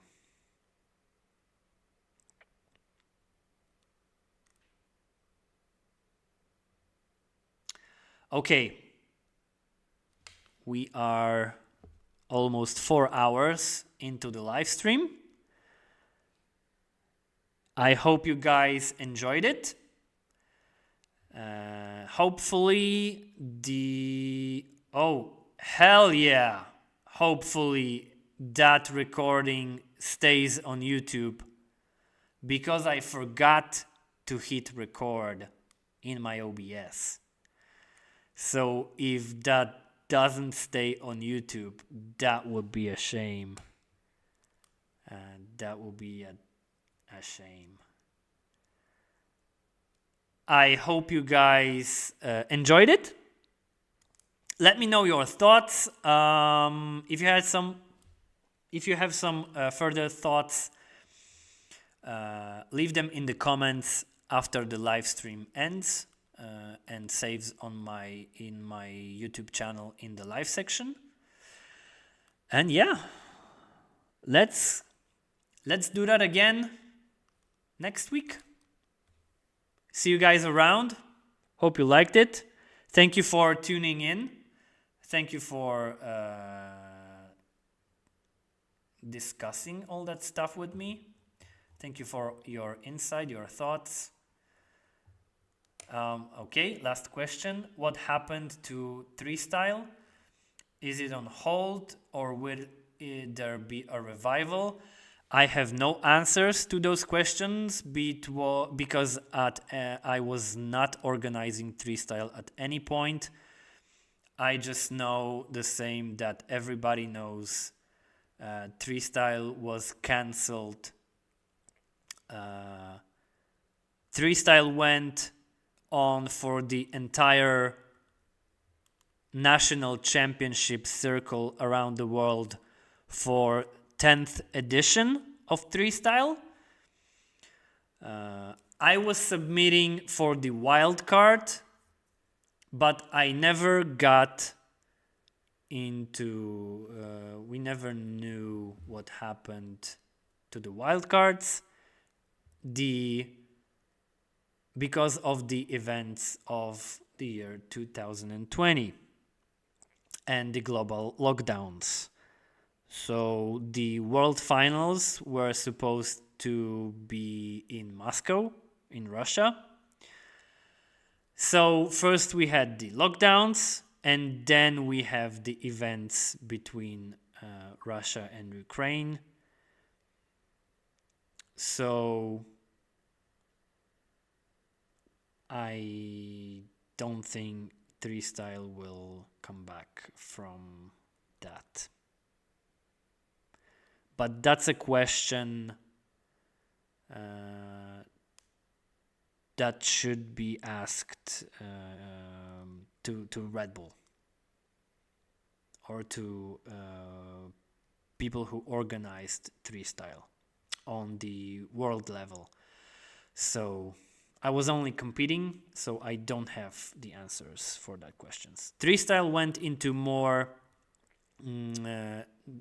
dancing direction, like Dance Your Style, and they came up with Turn It Up battle. But Red Bull Turn It Up is a DJ-oriented type of event, but it's focused more on the public and like some specific challenges that DJs do. And from what I heard from DJs participating in it in Poland, it was purely invitational. There was no way to submit for that event. It was purely invitational, and it was based entirely on the challenges and the public. And the challenges were absolutely not based on skill. They came up with some like different challenges for the DJs,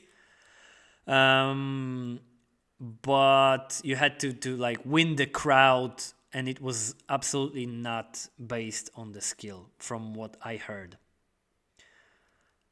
So Red Bull went into direction of those kind of events, and I don't think freestyle will ever come back, unfortunately.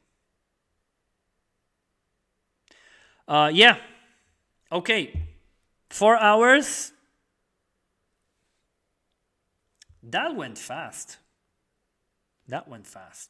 Okay. Watch out for my announcements of another live streams like this one. And hopefully we'll see you guys